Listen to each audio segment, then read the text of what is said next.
It's time for the late night boxing talks. Yeah, I mean, what's going on? Going on. Lots of things going on in the sport of boxing right now. Um, the whole Jervonta Davis thing has a lot of people's attention, and I finally caught a couple of clips of Nestor Gibbs asking Demetrius Andrade about why would you circumvent Yanni Beck to go up and fight Zach Parker. I think the main thing is, and I said this in previous lives. I was goody Edwin, was goody Andrew, was goody Base. It's gonna be a few topics tonight. Few topics. The main thing with these situations that honestly require more attention than the common man is willing to give them, because I think what often gets lost in translation is that there are some of us who follow the sport closely, a lot closer than someone else would. So we keep up with these stories because we're content creators, et cetera, when, the average consumer, they're not following the sport as closely as we are. And, fighters fall through the cracks. They can. I believe that Demetrius is one of those fighters, Demetrius Andrade, because irrespective of your reasoning and your rationale, what's happening is not lending itself at all to your marquee value in any way. It's not lending itself to that. And, you were supposed to fight Yanni back, but then it became Parker, but then you got injured, and then you revisited the Parker fight, but the winning bid the second time out was much smaller than the first, so it wasn't worth doing. The whole thing is like, Joe Blow, don't follow all that shit and really don't even care about all that shit, if we're going to be honest. And these are the things that go on that bro, like, I only know that because I'm a content creator, so I actually have a reason to follow these stories as closely as I do, because I basically make a profit from discussing them here on this channel. But the average guy, that he's not a content creator, and while he might like combat sports and he might like boxing, the average guy isn't going to follow that with the same attention that we might. So these things are going on, and while they're going on and you're losing all this time on these things, none of it raises your marquee value. The only thing that can raise your marquee value are how you fight, who you fight, how you fight them, how you perform, and what's the outcome. And, a lot of guys here stateside try to make it seem like it's rocket science, but those kids over there in the UK, they get in there, they get it on, they sell tickets, they grow a following, and that's the way it is. And it's just not all this dumb shit. You know what I mean? Like, no, it's not all this dumb shit. You really don't have to pull teeth to get two unbeaten guys that have a ceiling in the ring in the UK. You don't. Dubois versus Joyce, White versus Joshua, Bentley versus Cash. It happens all the time. Was goody Candace, was goody Jay, was goody Boxwatch. There was a rumor that Oscar Rivas was set to retire. That was by way of Jeff Jeffrey, a Canadian boxing scribe. Very nice guy. I've corresponded with him online at least a couple of times on Twitter. There was a rumor that Oscar was going to retire. And Oscar addressed that rumor, I believe it was yesterday. It was either earlier today or yesterday, that no, he's not retiring, but he's not going to fight F.A. Ajagba. And, the story is that he basically has an eye injury. I think they said it's an eye injury. It's an injury of some kind. And, he has a mandatory outstanding in the Bridgerweight division. He was supposed to fight F.A. Ajagba up there at heavyweight, even though he's a Bridgerweight champion with a mandatory outstanding in Lukas Rozansky. And initially the story was that they were going to reschedule the Rozansky fight. They were going to reschedule that. And then the story became, oh no, he's not fighting Rozansky. He's going to move up to heavyweight, where he used to campaign. He's going to move back up to heavyweight, and he's going to fight F.A. And, obviously he pulled out of that because he's injured. But now I wonder, he's injured, right? That's the story. He's injured. I'm going to go with it. Well, if he's injured, not only can he not fight a Jagba, but he can't fight Rosansky either. So what is the WBC going to do? Because I don't even think he fought this year. He didn't fight this year.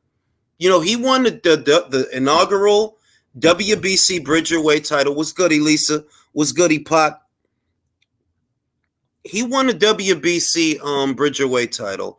He won that title in, I believe it was late last year, opposite the ring Ryan Rositsky of Nova Scotia. He fought him. It was a great fight. We all saw it. It was very entertaining. And he won the title. But this whole year, he didn't fight. The whole year, right? So you didn't fight this whole year, and you can't satisfy your mandatory at Bridgerweight because, you know, you're injured. So are they going to strip him is my question, because it's like, bro, he literally has a mandatory, and they literally ordered that fight. You know what I mean?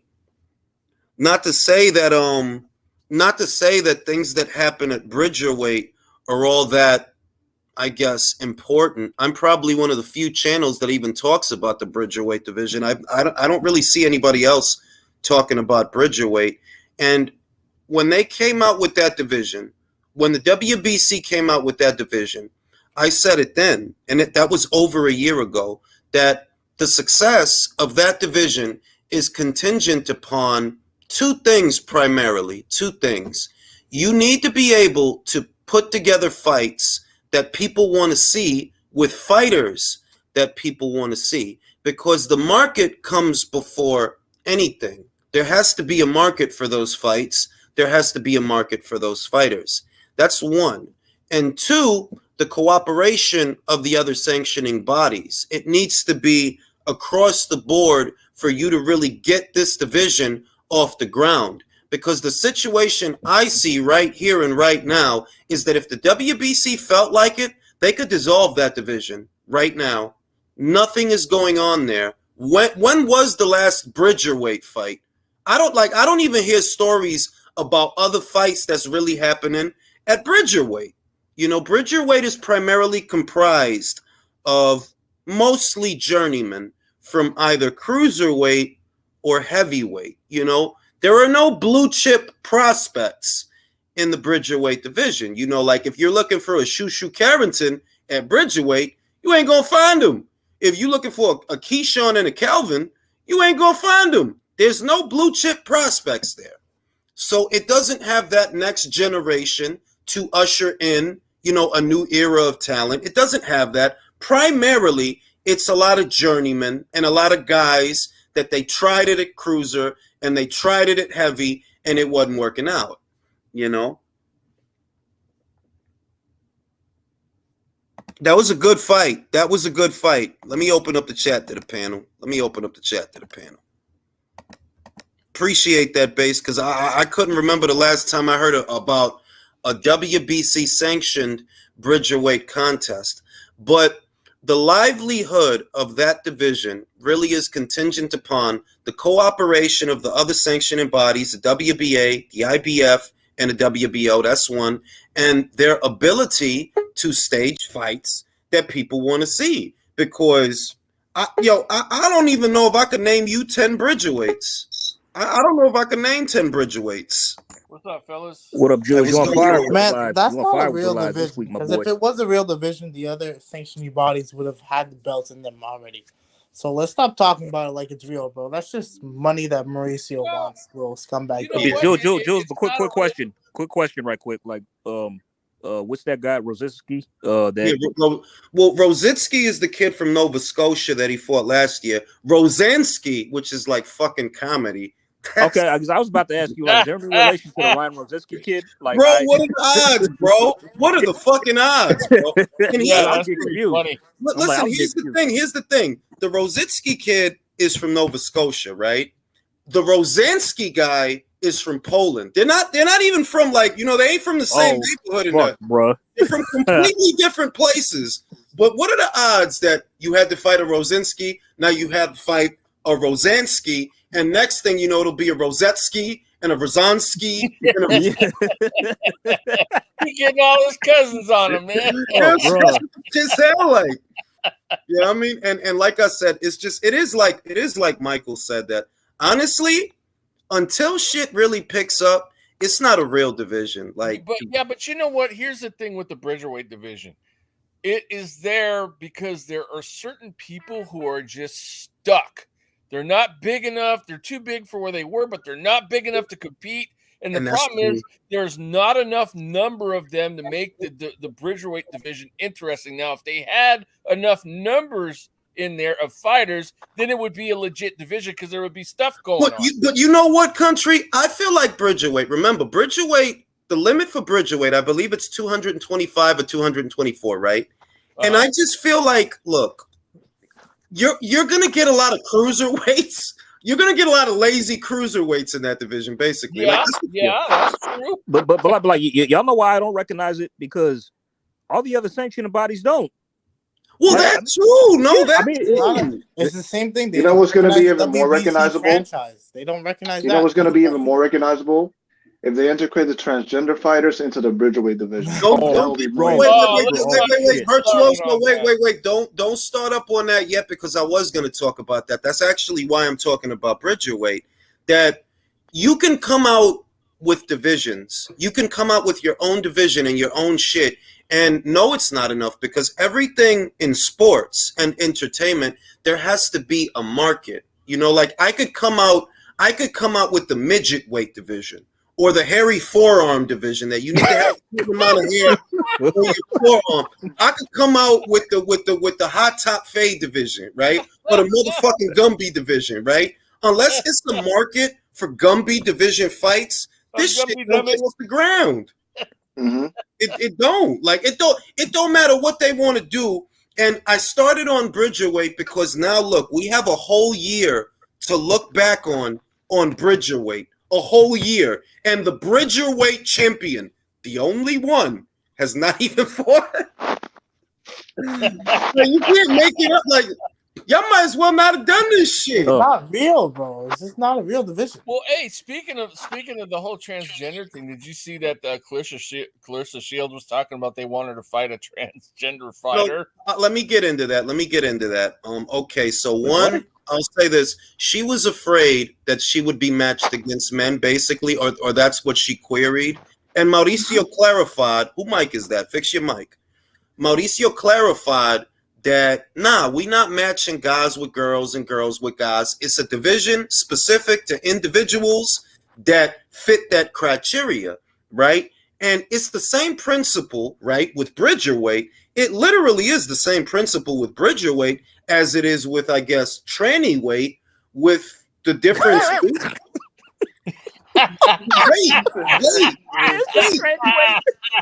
Wait. Demonetized. There goes Sonny.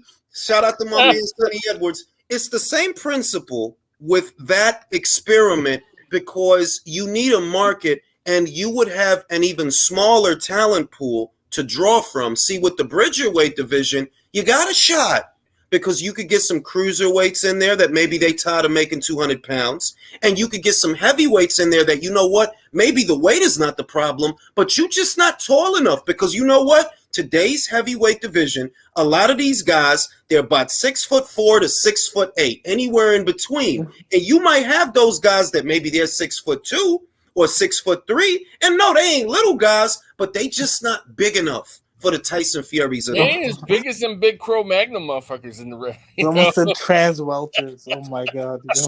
But you see what I mean, country, that there is still something to draw from. You know, like I think Gassiev should abandon the heavyweight campaign and go to Bridger, because that's right for him. He not big. He's only 6'3". I've been saying the longest time, why did he leave Cruiser? He could have picked up another belt if he stayed. You know the shit they said that he couldn't make the. As weird as this sounds, they said that at 6'3", he could not make the weight. He was killing. They said he was killing himself to get down to 200 pounds. That's what they said. That's wild. It is, but see, that's where the Bridgerweight division. Yeah, but is that because of a lack of discipline, or that's what you? Same question I asked. Like, did he have a nutritionist? What was going on? Like, you telling me that at 6'3", 200 pounds, you're emaciated? Nah. Yeah, that don't make no sense. That's not adding up. It's not adding up. Like, it ain't adding that up. smacks at him just being a lazy motherfucker, man. No, listen, it could have been because I'm like, look, I could understand if he was 6'5", like, bro, he's 6'5", getting it down to 200. Nah, fam. But he's 6'3". You know, he's not a big, like, he's not a terribly big guy. He's just he's big guy, but certainly not the biggest heavyweight. And you telling me that getting down to 200 pounds, you're emaciated off of that? So the Bridgerweight division, I believe, would be ideal for him. So I understand it, right?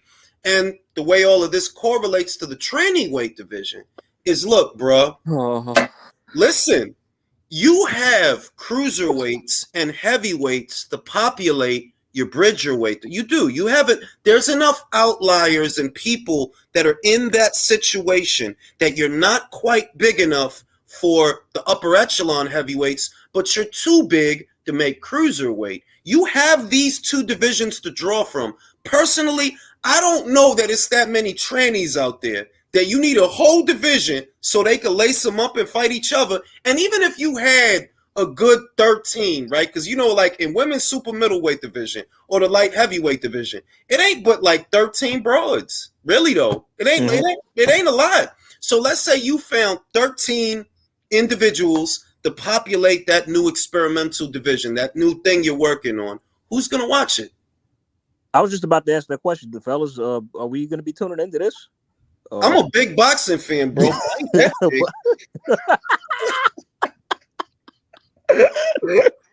I'm just saying, like it'll have to be some hell of a look. If the I like the mean, you're a boxing nut. You of course you're gonna watch. But I mean, I think that's a little too. It's a little too much, man. Look, if it's a good fight, I'm gonna say this: a fight's a fight, right? If I came out the bodega and I seen two whatevers getting it on, be like they just bing, motherfuckers is bleeding, right crosses is being thrown, jabs is being used. Nah, I'm flying. It's good. I might, but what virtuoso? What would one of them fights look like, bro? You'd get land the right hook and knock his wig off, and then the other guy get pissed off. That's the second question. That's like if we're gonna have this conversation and we're having it, I want to say this because I don't want to get in trouble. We're having the conversation in a progressive manner. We're not being, foul. We're not going to use no hate speech and nothing like that. We're being serious. That if you want to do a division like this, are we expecting the combatants to be in full-on regalia with the boxing gloves? Listen, what if one of the fake titties pop? Bro, what if one of the fighters gets knocked down and they get up and the one of his stiletto heels off and like stab the other guy in the titty and shit and pop it? Yeah, because it's like if you really think about this, like, okay, I don't get the sense that what Mauricio was talking about was vestite. I don't think that because that involves the full-on regalia. I get the sense that he's talking about fighters like Alejandro Jimenez that is transitioning or transitioned, right? But doesn't that then mean that you're going to allow these fighters that are on testosterone, right? Because that's the shit that they be giving them, the transition. Don't that mean, so you're going to have men and women that cannot use synthetic testosterone, but you're going to have a whole nother division for people that can? That don't, like, it don't make sense, bro. Like, to me, it don't make sense to me, but I guess that for anybody in that position that want to be a fighter, well, they have that option. I don't know what network is going to show them fights. I don't know that in their own community there is a desire to see those kinds of, like, what, they want to see fights? I don't know, man. That's wild though, man. Yeah, that would be funny as hell. Nah, for real, because I'm like, it's a lot of things theoretically that are nuanced about it. That, okay, I'm gonna assume that you're not talking about just apparel, you're talking about individuals that actually transition. Well, a part of their transition phase is using substances that VADA would otherwise deem banned. like synthetic testosterone or estrogen, that too. And in regular boxing that already is out there, well, a guy can't use testosterone, a girl can't use testosterone because it's a performance enhancing drug. So it's like right? I honestly, I really don't see how this gets off the ground. It basically points out hypocrisy, though. Yeah. It does. I mean, that's why I don't see how it gets off the ground. The only way fellas, the only way it gets off the ground is if they have their own like freaking league or whatever. That's it. But that's what he's talking about. Like that's what he basically saying. That's what Mauricio's saying, right? Well, good luck, because I ain't watching it. I was about to allude to that you could work out the logistics and the infrastructure to try to have, okay, this is how this works. But who gonna watch it? You know what, Jules? You know what that would be the equivalent of? It would be the equivalent of the WNBA in basketball. It would gather about as much support as that. Nobody would watch it. Nobody would be there. Nobody would care. It's the same thing.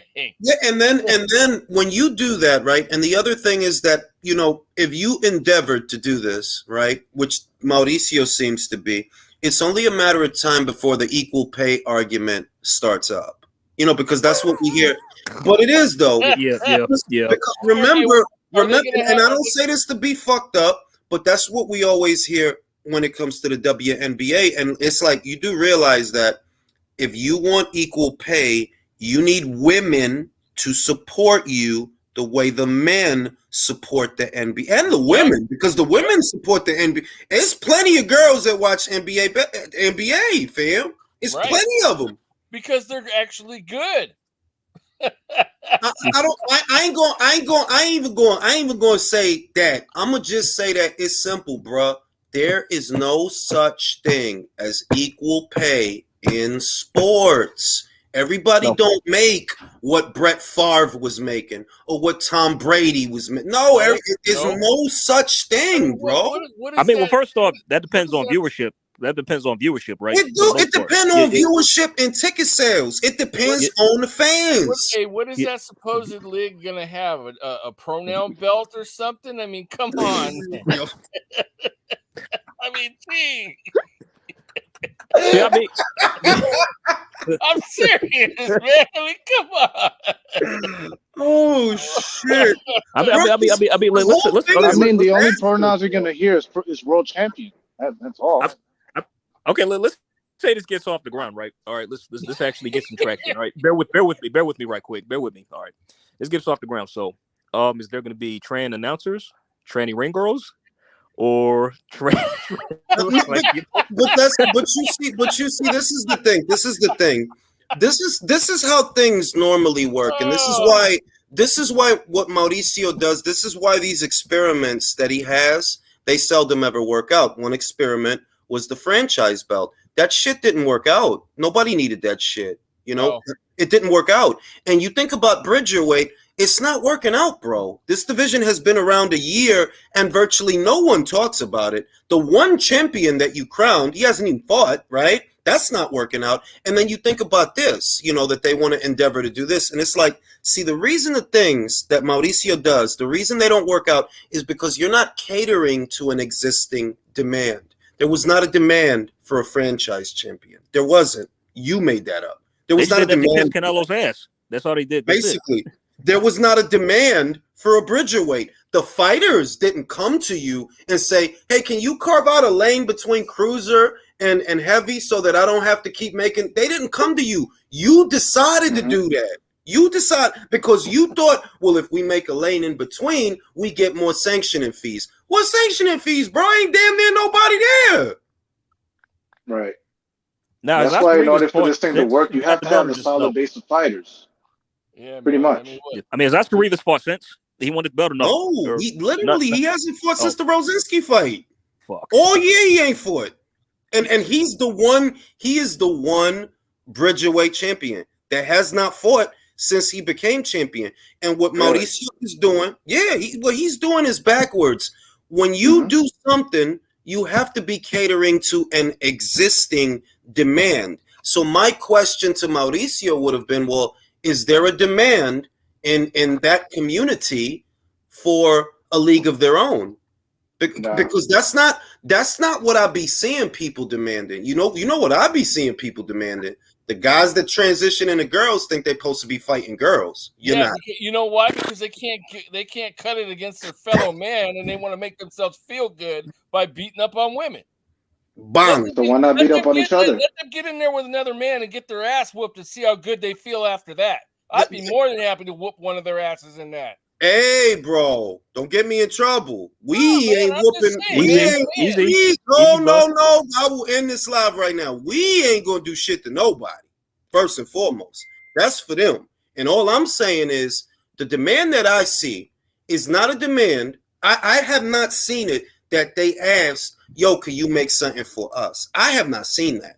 Now, what I do be seeing is, "Oh, you want to use the joint that the joints use?" Like, nah, you can't use the joints that the joint use. Why? Because you got a dong, bro. You got a dong, right? All right, so nah, fam, you bugging. So unless it's that, I don't even think they're satisfying an actual demand. Like, I don't see nobody saying, "Yeah, we want to lace them up too."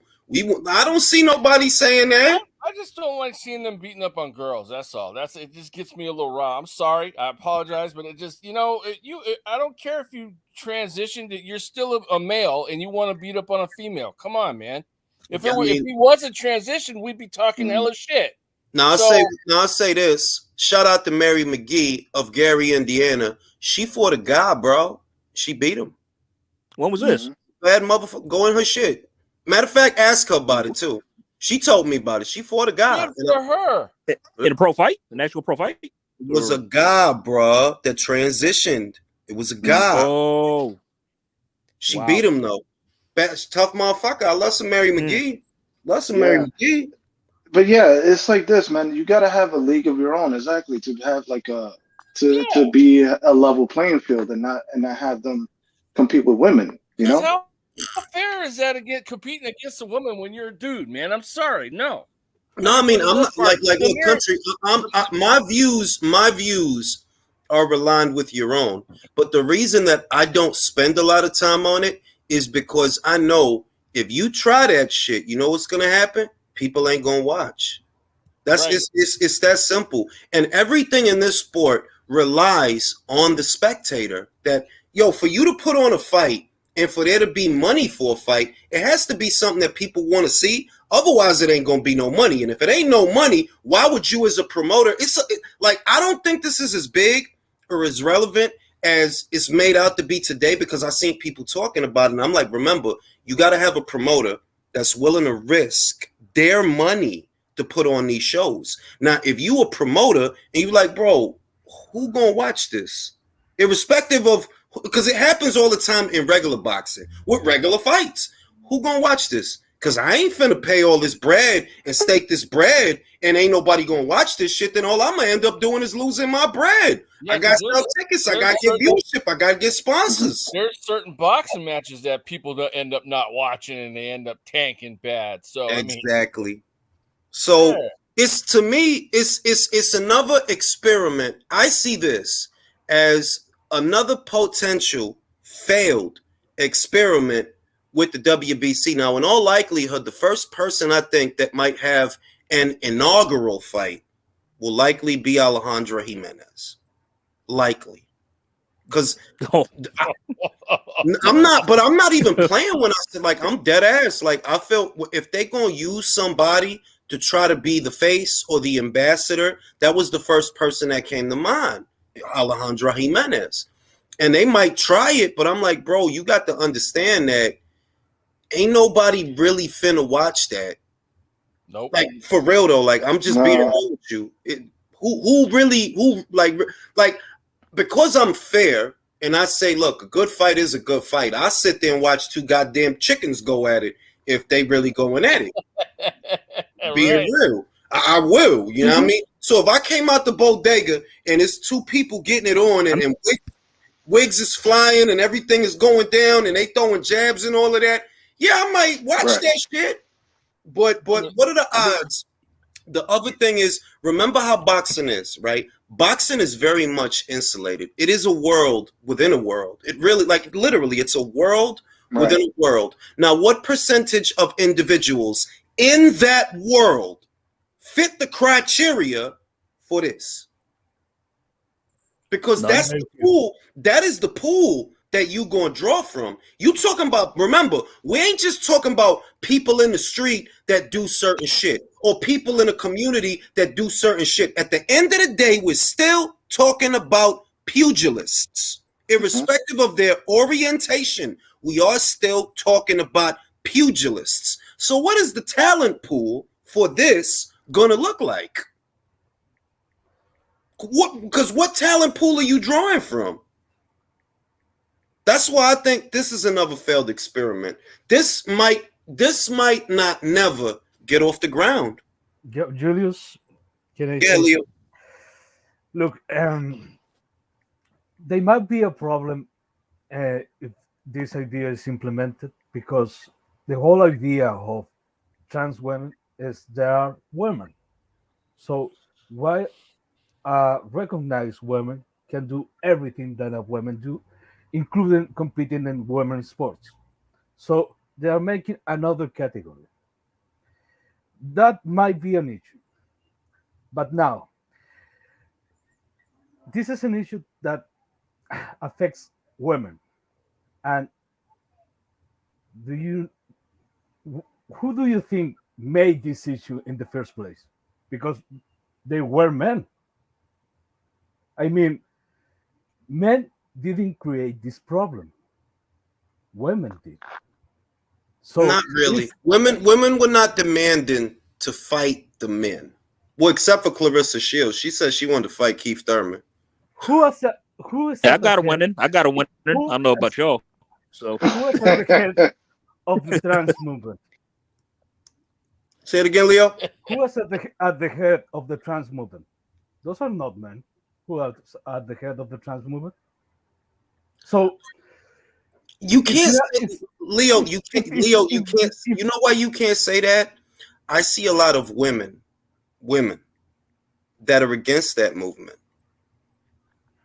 Believe it or not, yeah. I see a lot of them that they're like, fam, you're encroaching on our things now. Right. You know, you're encroaching on the things that were for us. And no, fam, no, it ain't gonna go down. And it's kind of like the thing that I saw with the swimmer. You saw the thing that the guy that was transitioning to female, and he's a swimmer. Yo, that shit not never gonna fly, bro.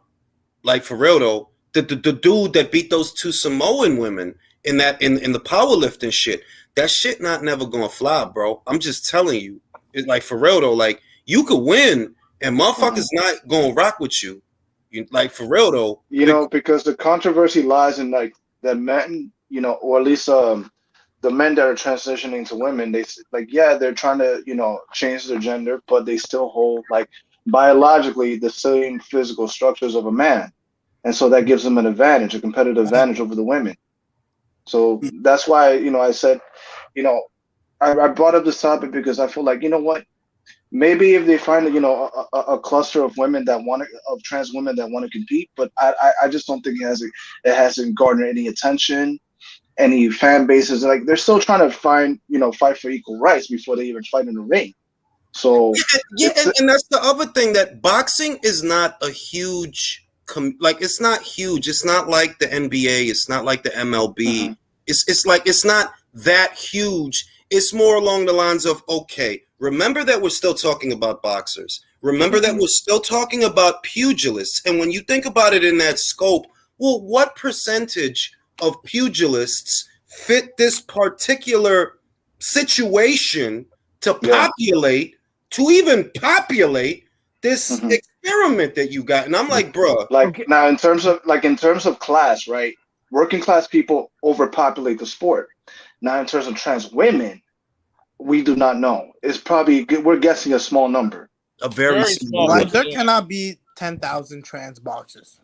I highly doubt that. That's the point that I'm making, that where Mauricio thinks that you're accommodating a demand. No, you're trying to create a demand so you can capitalize on it. That's why he's doing it. And it's the same thing that he did with franchise belts. It's the same thing he did with the Bridgerweight division. There is not a demand for a division for this. There isn't. Let's get that right out of the way. Remember when he said that he was gonna make Haney like a Pride champion? I guess. I maybe misquoted him, but like he brought up something like a Pride champion. He might as well come out with that belt. He did say that. I remember. Well, I'll say this: that unless you have a proliferation of individuals from that community that will populate those divisions. Remember, they have to be boxers. I think in Mauricio's mind, he sees the power of their movement and he sees dollar signs. But what he should be looking at is what percentage of this community and these individuals are actually boxers. And that's not even bringing up weight classes either. But that's the point that I'm making, that he looking at the shit and he sees that it's a movement that has some juice. So because they got some juice, he thinking, oh, that's dollar signs right there. If I come up with a division for them to fight, I could get money. Not realizing, fam, that's an insulated community. One, it is insulated. It's a community within a community. And then you have to, okay, within the community, what percentage of members in that community, because this is a league that you're coming up with for individuals that are transitioning. Well, what are we talking about? What percentage of these individuals want to box? Right. Yeah, it sounds like. Right quick? Yeah, go ahead. Okay, because just like you said, boxing is already a niche sport, and with the inclusion of this, like trans, whatever he's trying to do, it'll just continue to just blur the lines between just gender equality, just whatever. Because like at first, you go all the way back to the 1900s, you had the color bar. Then you fast forward in time, women started fighting, and now you're doing this trans thing with Bridgerweight, and it's all in a shameless attempt just to line your fucking pockets. Really, that's pretty much it. And it's kind of distasteful and just shameless. It really is, because you're piggybacking on sensitive issues. Because the Bridgerweight division, he named that after some kid, right? Yeah. And now look at now you're taking the trans movement and doing this with this, all just in a shameless attempt to line your pockets and get rich. That's pretty disgusting, if I'm being honest. It really is. And then rather than like focus group this thing, he just went straight ahead with it. Yeah. Which is why it's not gonna work. Like, and it's not me saying I hope it's listen, I'm just telling you, a year from now, it don't work. Same thing I said about Bridgerweight. What is the problem with Bridgerweight? There's no talent pool. What you're getting is the have-nots, more or less, from other divisions in between cruiser and heavy. And you're not going to get blue chip Bridgerweight prospects. You're not going to get Shushu Carringtons and like, you really not. All right, because they know the first thing is, look, where is the money? If I'm a fighter, I weigh 230 pounds and I'm like 6'4" and I'm trying to get this money. All right, that's heavyweight, bro. So what the fuck am I going to be a Bridgerweight for? To fight who? Marco Huck? Nah, fam. Exactly. Money down there. I mean, like, that's a division for, like, blown up cruisers or small heavies. That's pretty much it. That's it. Bang. Like, literally, that's a division for cruiserweights that don't want to make weight. If you don't want to make weight and you a cruiserweight, go to Bridget. But cruiserweight, for example, cruiserweight is not, and I think it's fucked up because I actually think it's one of the better divisions. But also, why I like it is because it's not as political as other divisions, and good fights happen all the time. I like cruiserweight, and cruiserweight was always the heavyweight division's ugly little sister. You see what I mean? Cruiserweight never really took off. This country. This country that even though cruiserweight has developed some great fighters over the years, it has, though, the David Hayes, the Holyfields, the Usyks, the Mavis predecessors. There have been very good fighters at cruiserweight, but it was never a division that caught fire. Like, we could say super middleweight caught fire a little bit because, hey, Joe Calzaghe was a motherfucking super middleweight. The motherfucking face of boxing right now is the undisputed super middleweight champion. Plus, you got guys like Roy Jones, James Toney. They competed there. But there was a time when super middleweight was kind of like cruiserweight, that it hadn't caught fire. With cruiserweight, it still hasn't caught fire. So what are the odds that a new division in between cruiser and heavy is going to catch fire. What the fuck is going on in there, bro? Nothing. The damn champion hasn't fought in a year. He's the champion. It's only one belt to win in that division. And does it at least have a mandatory? This is what I was saying. It's like the other sanctioning bodies haven't recognized it. So until that happens, could we even say it's legitimate? I could honestly say wholeheartedly that until they do, I don't consider the Bridgerweight title a legitimate belt. And neither do I. Neither do I. Do they even have an interim champion at least? Yeah, I think they do. I think they do. Oh God. Bro, it's just as serious as the franchise belt. It's the same thing. It is though. Like it really is. This is for Mauricio to get more money. It's just a franchise title is just an interim belt with special privileges. Basically, WMMA says innies fight innies, outies fight outies. Only way to go. Anything else is a circus. Yeah, and boxing as a whole is just a goddamn circus. Aaron Baker says, speaking of dollar signs, I want to see how Clarissa Shields stands up against a transgendered fighter. She did say, look, Clarissa says she wanted to fight Keith Thurman, bro. I ain't forget about that. Hey, I give it good odds, yo. I don't remember that she said she wanted to fight Triple G. Who remember that she said she wanted to fight Triple G? Oh God. I do remember Ronda Rousey wanted to fight Floyd Mayweather. Queefy might look pretty funny in a dress. Hey man. We got Karma in the building, Base in the building. And yeah, like I think that ultimately Mauricio is one of these guys that he thinks himself enterprising because he's doing something that no one else is doing without thinking about why no one else is doing it.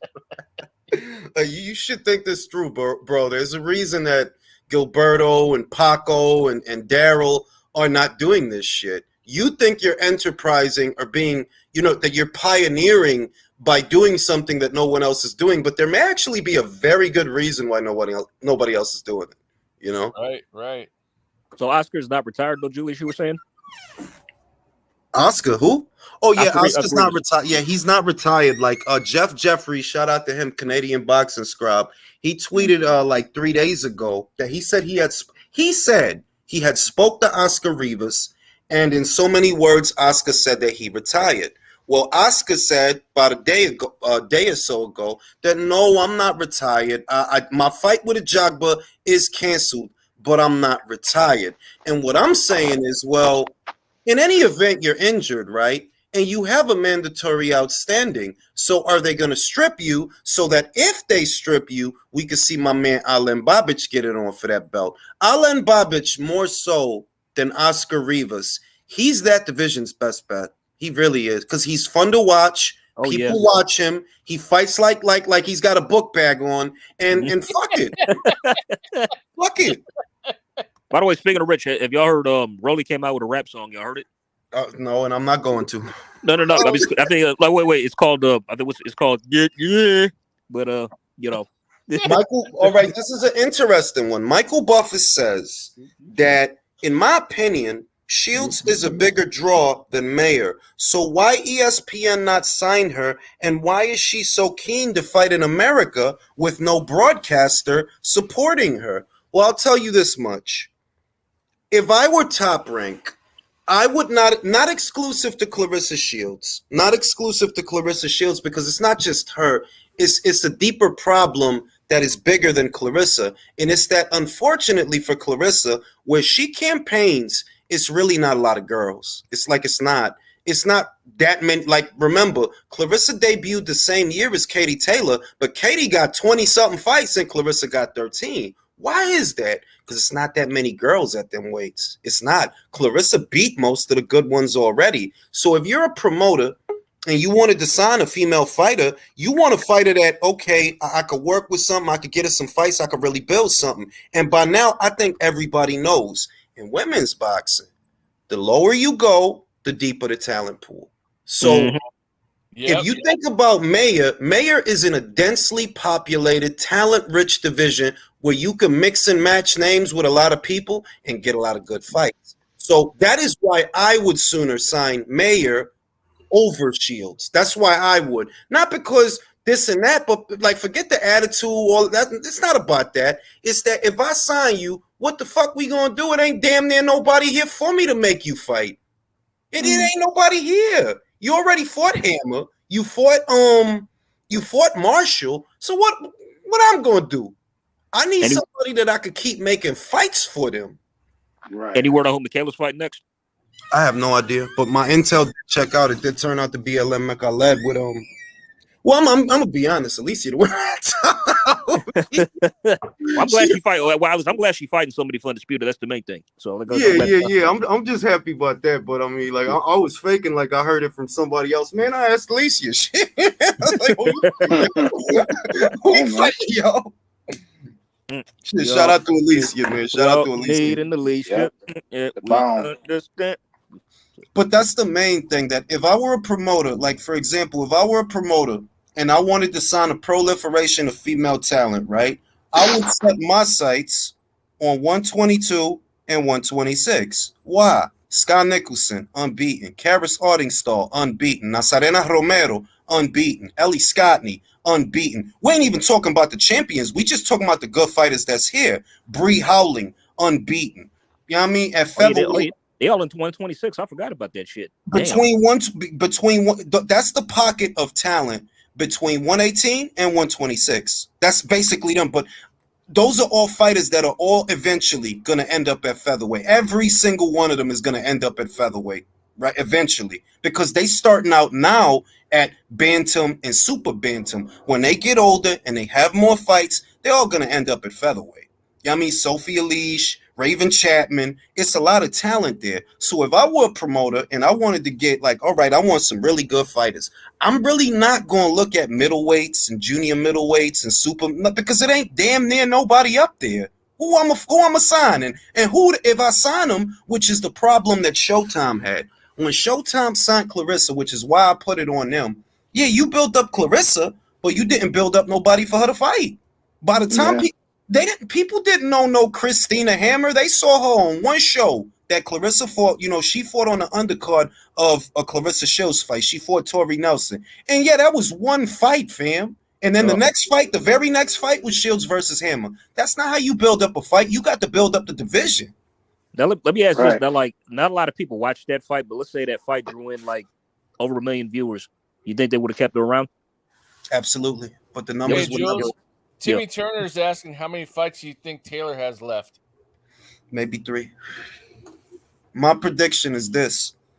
If the homie Alicia beats, and I think she will, LM Mekhaled, if for Katie, the sooner you fight Alicia, the better, because I see a fighter I see a style in that fighter that you have not seen before as a professional. Most of the fighters that Katie fought, boxer punchers or pressure fighters. None of them were pure boxers. None of them were as. Who mic is that, bro? Ain't me. Not mine. Most of them boxer punchers, pressure fighters, but no pure boxers. And Alicia is a pure boxer. She got a good set of legs to use the ring and move around. She quick. She's strong. She's young. She got reflexes, and she'll hurt you if you let her. She'll hurt you. So. I could see Alicia beating Katie Taylor, and y'all know I love Katie. Like y'all know that I love Katie. Yeah. But when time waits for nobody. But I could see Alicia beating Katie, because the fight that Katie would have to fight in order to beat Alicia, I am afraid that you don't have it physically to fight that fight anymore. But in the past, you did. Yes. Now, not now. No. You don't have it. Like to beat Alicia, you got to kind of you got to kind of pressure her and stay with her and stay on her, and don't give her enough room to straighten out her arm. You got to really take it to her. Unfortunately for Katie, I don't think she could be that physical for that particular fight. Maybe somebody else, but not Alicia. I would pick Alicia if the fight happens 2 to 3 fights from now. I go Alicia Baumgartner to win. Now, question: do you think Alicia's going to stay if she becomes undisputed, or she'll move up right after? She gonna move up, bro. She gonna move up. The real question. I got a women's boxing question real quick. I'm gonna be a bit of a novice here, but like being that like a large portion of them like are small, like do they have a much easier time like weight cutting? I cannot tell you that. I can't say. I say they seem to have an easier time moving around in weight, is what I see. That they can make broader leaps than the guys do. That's because that's what I noticed. Like take Natasha Jonas, for example. Natasha Jonas jumped from 135 to 154. You don't see guys doing that shit. Like, she was at 132 as well.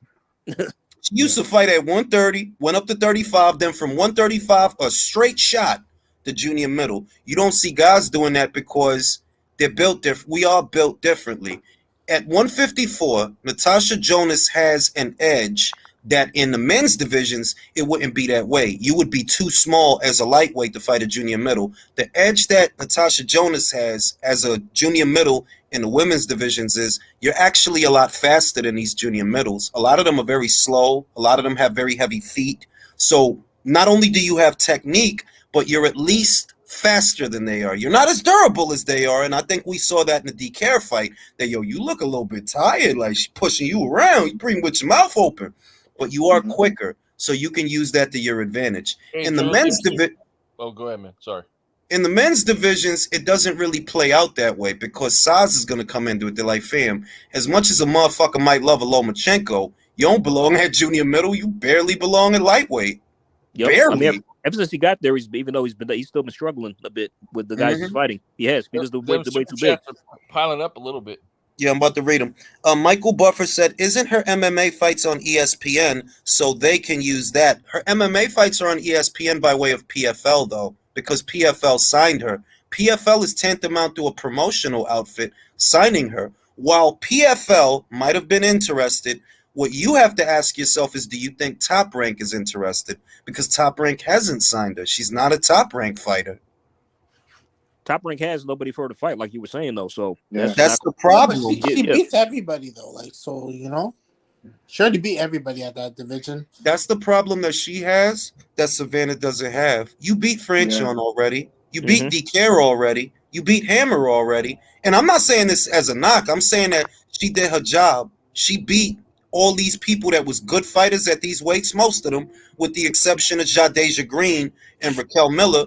She beat who was there for her to beat. The problem was there was never that many people there. If you think about it, her and Katie debuted in the same year. Katie got like 22 fights. Clarissa got 13 because it ain't damn near nobody to fight. It ain't that deep. Yeah. Base says, how'd LM get the fight or for loss? That's a good question. That's I'd like to know that one too. Oh wow! I would say that probably. Yeah. Let me answer the question. LM probably got the fight because the number one contender, Ramona Grafe, she's WBA gold champion. The woman ain't got but 4 fights. it's like who beat LM? Who beat LM? Delphine Pursoon. Delphine Pursoon beat her. Okay, got it. That's who. Okay. 4 fights though. Well, why don't we get Pursoon to fight? That's who I look. Honestly, that's a good fight. That's who I thought was going to get it. Why not? Me too. But if I'm gonna be real, I'm Alicia Baumgartner fanboy, so I'm with whatever she doing, and I don't care how nobody feels. Fellas, at least we can celebrate the fact she gonna fight for somebody for undisputed. That's one thing we can agree on. Michael Buffer says Cameron has the best chance of beating Katie, in my opinion. I think she has a chance. I'm not going to say she doesn't. I think she has a chance. I wouldn't rule that out. Cameron is younger than Katie, fresher than Katie. I think she hits harder than Katie, but she is slower than Katie. That's what I noticed. That even now, even though Katie in her mid-30s, she still looked faster than Chantel. Chantel didn't look that quick in that last fight. She didn't look that quick. Well, Jessica? Hey, Jules, Karma brings up a good point. She says she thinks men are cutting muscle where women are just cutting body fat. So she's absolutely right. She's absolutely because that's what they tell you not to. What do they say when Roy put on all that muscle and moved up to heavyweight for the John Ruiz fight? He cut all that muscle when he came back down, and what happened? That's why he looked so lethargic and eventually got knocked out, which compromises punch resistance. Yep. So yeah, I mean, shit, definitely. Don Juan says, I've asked a bunch of real boxing fans, and they all don't like Shields. They like her boxing skills, but they don't like her at all. Taylor and they. Yeah, they said they all love Taylor and Baumgartner, and we do. Yes, we do. Yes, we do. That's Yes, motherfucking true. Yes, That's true. motherfucking true. Yeah, I love some Katie Baumgartner. That's solid truth right there. By the way, I want that Serrano rematch before she calls it quits as well. No, I mean we gonna get that. Because the Erica Cruz fight is a 2-fight deal that caps off with the Taylor rematch. All Amanda has to do is beat Erica. That's all she got, and she can beat her. Her. So back-to-back undisputed matches. Daddy Hearn. Well, shout out to Amanda Serrano. Like y'all know that I've been hard on Amanda over the years, but we patched things up. You know what I mean? And shout out to Amanda Serrano. Do your motherfucking thing. I mean, I don't think you were hard on her. You were just real, to be honest. You were just being honest. You were real with it. Yeah, you didn't want to fight people back then. But it's also, you know, the other thing I realized was this, right? And I noticed it the night of the fight that she was awestruck. If you go back and you watch that fight, right? After they did their ring walks and they're both in the ring and they're both facing each other, right? For Katie, it's just another day at the office. She's stoic and she's getting ready to fight. Amanda was like this, B. Oh yeah, you're right. You're right. I think she even said like, "This is crazy." She was lost in the moment. I thought, like, because I'm human and because I got a heart, it dawned on me that, like, damn, man, Amanda been fighting all these years, and she probably thought that it would never get to that point. You know what I mean? That wow, all these people came to MSG to see a fight that I'm in. You know what I mean? And it kind of made it. You know, it warmed my heart that I'm like, look, I don't think that probably she understood why I was being that way. That I'm telling you that it's not about winning the fight. Just do the fight. There will be no losers in that fight, but you have to do it. To get to that next place, you got to do it. If you don't do it, we don't go nowhere. A big part of the reason, or at least a good sized part of it, is that in the past, Holly Holm never fought Lucia Riker. See what I mean? Layla Ali never fought Ann Wolf. It never, irrespective of why, it didn't happen. Fuck the blame game, because the past is the past. And because big fights that involved the names of that time, because those fights didn't happen, the sport did not get to grow. So fights have to happen, and that has to be the theme, that if you really want people to pay money and be interested, fights need to happen. And don't be like the guys, because the guys is literally fucking it up for themselves, and they don't even know it. They awesome bitches. Yeah, they're more acting like bitches than the women. That is true. I mean, because Jules, I was critical on Amanda, because I was saying, like, I was one of the ones who said you could have fought Katie back when it happened, but it's a good thing that you waited. Because if you did, it would have been during the pandemic, no crowd, no much money. But now that you prolonged it and eventually happened when it did, it was meant to be. It was meant to happen when it did, and it was perfect. Like what I saw in, because she was, it looked like she was taken by the moment, and it kind of made me realize that, like, look, for all the shit that motherfuckers that I have, fuck motherfuckers, for all the shit that I have had to say, this little girl from where's she from? She ain't from the Bronx. She from Brooklyn. This little girl from Brooklyn, Puerto Rock, New Yorker, like me, she probably thought there was probably moments, because I remember in 2018 that she was about to walk away from the sport. She was about to go all into the MMA. And it was likely because she thought, look, man, this is a dead end. I've been boxing for years, and the support is just not there. So for her to finally be in that big moment, and all them people there, and they know who she is, and they want to see the fight, and they're excited, and there's people picking her, but there's also people picking Katie. There was probably a period in her life, in her career, where she might have thought it's not gonna happen. So for her to be in that moment, as I guess as a dad, I kind of looked at it like, wow, B, like, that's big for her, man. You know what I mean? Like that was big for her, and that kind of warmed me up. I'm like, I shouldn't have been as hard on her. You know what I mean? Because she had it rough. She had it rough. Yeah. But now look at her now. I mean, even when you guys were beefing, like, I actually like, Amanda Serrano. It's just I don't quite like her manager Jordan. Nobody like him. Oh, yeah, I can't stand that dude either. That dude's a prick. I'm sorry, he is. Yeah, like nobody like him. Yeah. Hey, one of the guys is asking why Shields is quiet about Tank and what's going on with him. Because she's trying to stay on code. So stay on code. Stay on code, right? Just stay on code if that makes you feel better. But all I know is, look, man, all that shit is not just going to be happening on its own. Like, it's just very hard for me to imagine that you keep ending up in these situations by sheer circumstance. Right. It's very hard, but like, come on, B, motherfuckers seen you shaking up that woman. They seen you doing that though. Like, I mean, like, okay, here's just my thing. Like just when so hold on. I mean, just because like celebrities, athletes, people of influence, wealth, power, whatever you name it. I just don't understand why they can't stay out of trouble. And nonetheless, like, we're in the digital era now. So like, whatever you do, you have a microscope on you. You realize if you do something stupid, somebody's probably going to see you. Like, that doesn't cross any of these idiots' minds. You know what I mean? Also, I mean, like, I'm not saying this, but I try not to do stupid shit myself. Yeah. In the event that this is it, because if you're going to be fair, you entertain both arguments. I will entertain her argument, and then I will entertain Jervonta's argument. Let's just say I'm going to be devil's advocate. I'm going to take everything you say at face value. Let's say that's exactly what's going on, right? You are, 28? Why you nutting in these bitches? I'm sorry, but I got to ask. You know why? I was 28. I didn't have, my kid wasn't born, but my kid was playing. It wasn't it wasn't like that. I'm just telling you, both of mine. That's funny, man.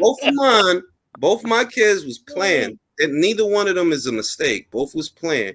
And if this is a consequence of you nutting and these scumbag bitches that's just looking to take advantage of you, you reap what you sow. I don't understand why athletes do this. I literally don't. I don't understand. Like, yeah, if I'm an athlete, I'm trying to fuck everything moving, but I ain't trying to impregnate everything moving. What are you, an idiot? Yes. I don't understand that. Like, are you stupid? But maybe you are, bro. I heard how he talking. I'm like, yeah, he probably stupid. Because I don't understand. I mean, that's probably how the PBC is able to take advantage of most of their fighters, because deep down, there's no intellect there, no intelligence, no common sense. If I just play devil's advocate and say, okay, let's say that this is just a top, who mic is that? It ain't me. It sounds like somebody on a couch cushion. If I say this is a toxic woman, right, that you caught up in a toxic relationship with a toxic woman, because that does happen too. So I'm not going to act like that's not a reality that men have to deal with, because that is a reality that men have to deal with too. Why are you, the multi-millionaire, nutting in these broads? I don't understand that. That don't make sense to me. When I was 20, I knew not to nut. I'm just being honest. Like I said, I'm just being honest. I was 21. I was 22. I pull out. I like pussy. I love pussy. I pull out. Yep. You left it in. What's wrong with you? Something This to me. Game is weak, I guess. So, but when you feel that shit, hey, take it out, get some head. Don't leave it in. Some people are not quick to pull out, man. It's a fucking skill on its own, man. It's a skill on its own. If you guys ever need a reason to pull out, just know that from birth to 18, the child costs $250,000. That should give you every reason to pull out. Yeah. But it's also like, look, man, nothing in the bitch mouth feel good too. Pull out. Ugh. Right in her fucking uvula. Feels even better if not the same. I ain't going front. Nothing in some pussy. I feel like Thanos. Like, remember when he forgot the final stone? Oh.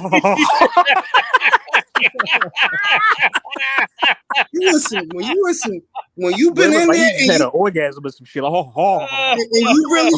you really been going, like you've been going, and it's been vigorous. And you had to lift the leg, and then you've been going, and then it's there, and you like remember what happened to the Hulk when he put the gauntlet? Oh yeah. He starts speaking a foreign language. It's some shit. But I'm gonna say, like, look, man, nothing in the bitch mouth good too. So yeah, like pull that shit out, get some head, and Yeah, I don't know. I personally, like I said, man, you're not gonna tell me that it's that good. You can't pull out. Yes, you can. You just so. Why do Can we all say? Read that super chat. That sounds like an old couch and plastic. We all just why agree do that these niggas shouldn't famous take the people all fuck the same bitches? Like that Ari bitch that he was dating? She's fucked like mad rappers. Casanova, I think she's on the Moneybag Yo right now, but like, I don't get it. Yo, you know what get me? And I'm being honest. Like, hey, bitch could clown me. I don't give a fuck. All them bitches they fuck is trash. They are some That trash bitch is hoes. whack looking, fam. That bitch is whack looking. Like, I'm not even playing. Like, yeah. Who was the one chick that was fucking this rapper named Blueface?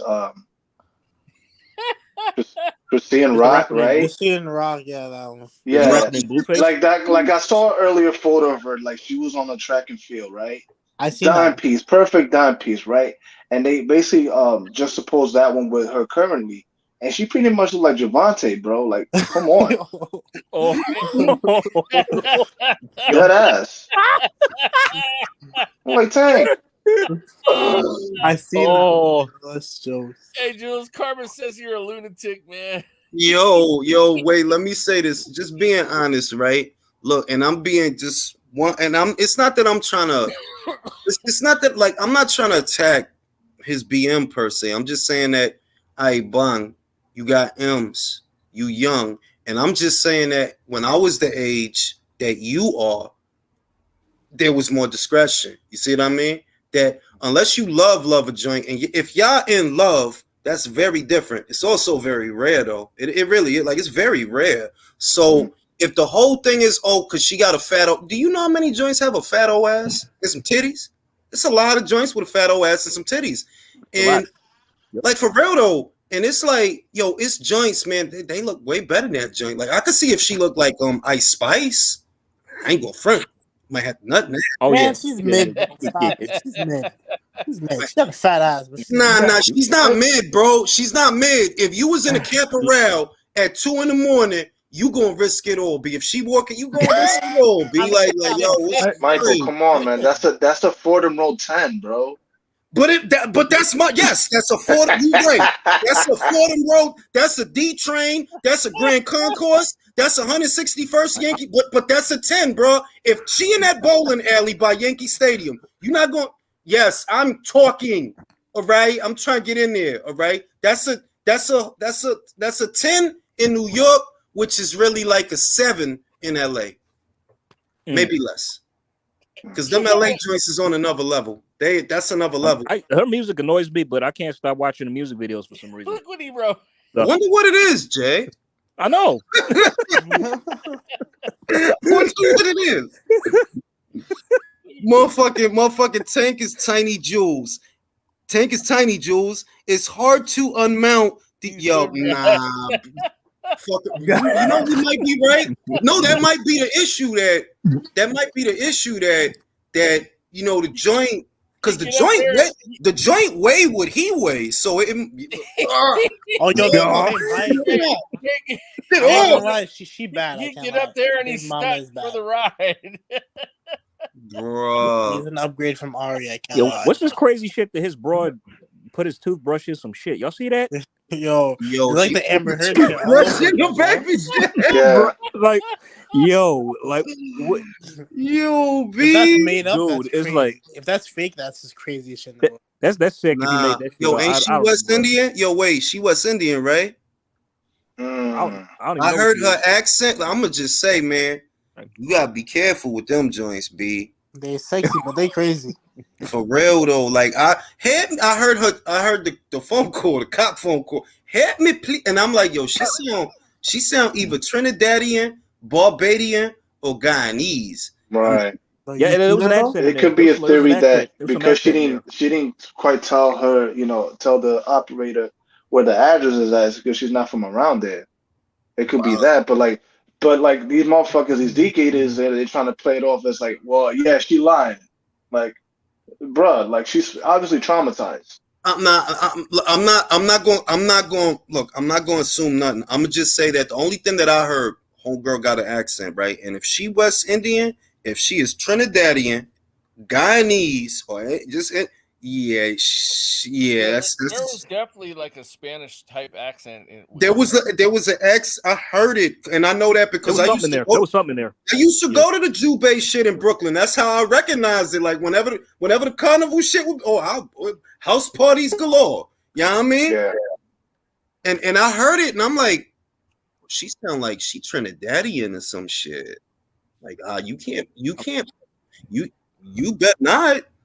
Shit, you better get you a snow bunny before one of them drinks. I'm not even kidding. If you think the snow bunnies is bad, nah, son. Now, correct me if I'm wrong, Jules, but yeah, correct me if I'm wrong, Jules, but like, all right, so people are really going off on Tank based on what they saw in the past from him. You know, that video of him choking a girl at a basketball game. I read on Twitter that this wasn't the same woman that he recently assaulted, right? Nah, it's not the same girl. We got a challenge. Carme didn't like y'all calling. What the fuck is her name? Ice Spice. I ain't calling mid. It wasn't me. I said she a 10 on look at Caporal or Kennedy's at 3 a.m. That is a 10, bro. On the 1 train, on the 2 train. Yeah, that's a 10. On the concourse, yeah, that's a 10 on the concourse. But I'm not gonna lie. In LA, it is different. I'm just saying that's an East Coast 10. Let me just add this. 9 times out of 10, she's gonna be accompanied by a black sedan. That ain't yours. Probably. I mean, is that and this is the other thing, right? See, I'm a weird person. I am a weird person. And I'm a weird person. And what I like is not what everybody likes. Like, for example, it was a show, Girlfriends, right? You had Tracy Ellis Ross. Mm-hmm. You had the other 3 joints. The one that I like is probably the one that most people wouldn't pick. And that was Persia White. That's the one I like. She was a look. I liked her. Yeah, she was cool. But that was like if it was like that was the one that I'm like, ooh. You know what I mean? What's another one? I ain't gonna front everybody like Jasmine Guy, so that don't even count because who didn't fuck like Jasmine Guy? Dwayne. Everybody Dwayne. I was pissed off when Eddie Murphy snuffed her in Harlem Nights, man. He could have let her live. Because she was fucking trying to kill him, bro. So what? He could have let her go. Oh shit, Carme is back. NDAs don't apply to criminal behavior. I don't know what you talking about, Carme. What is she talking about? What? What you talking about, Carme? What you talking about, bro? Yeah, I mean, but hey, real quick, man. Rest in peace, Pele, man. Yeah, man. R.I.P. King of football. Dude. I'm trying to see what is Carme talking about. She having a whole conversation. All right, talking about rubbing eucalyptus oil on AJ.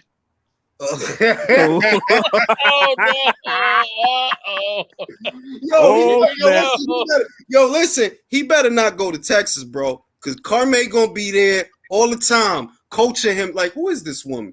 I don't she came in the gym, like how she get in here? Like, who let her run? Training order.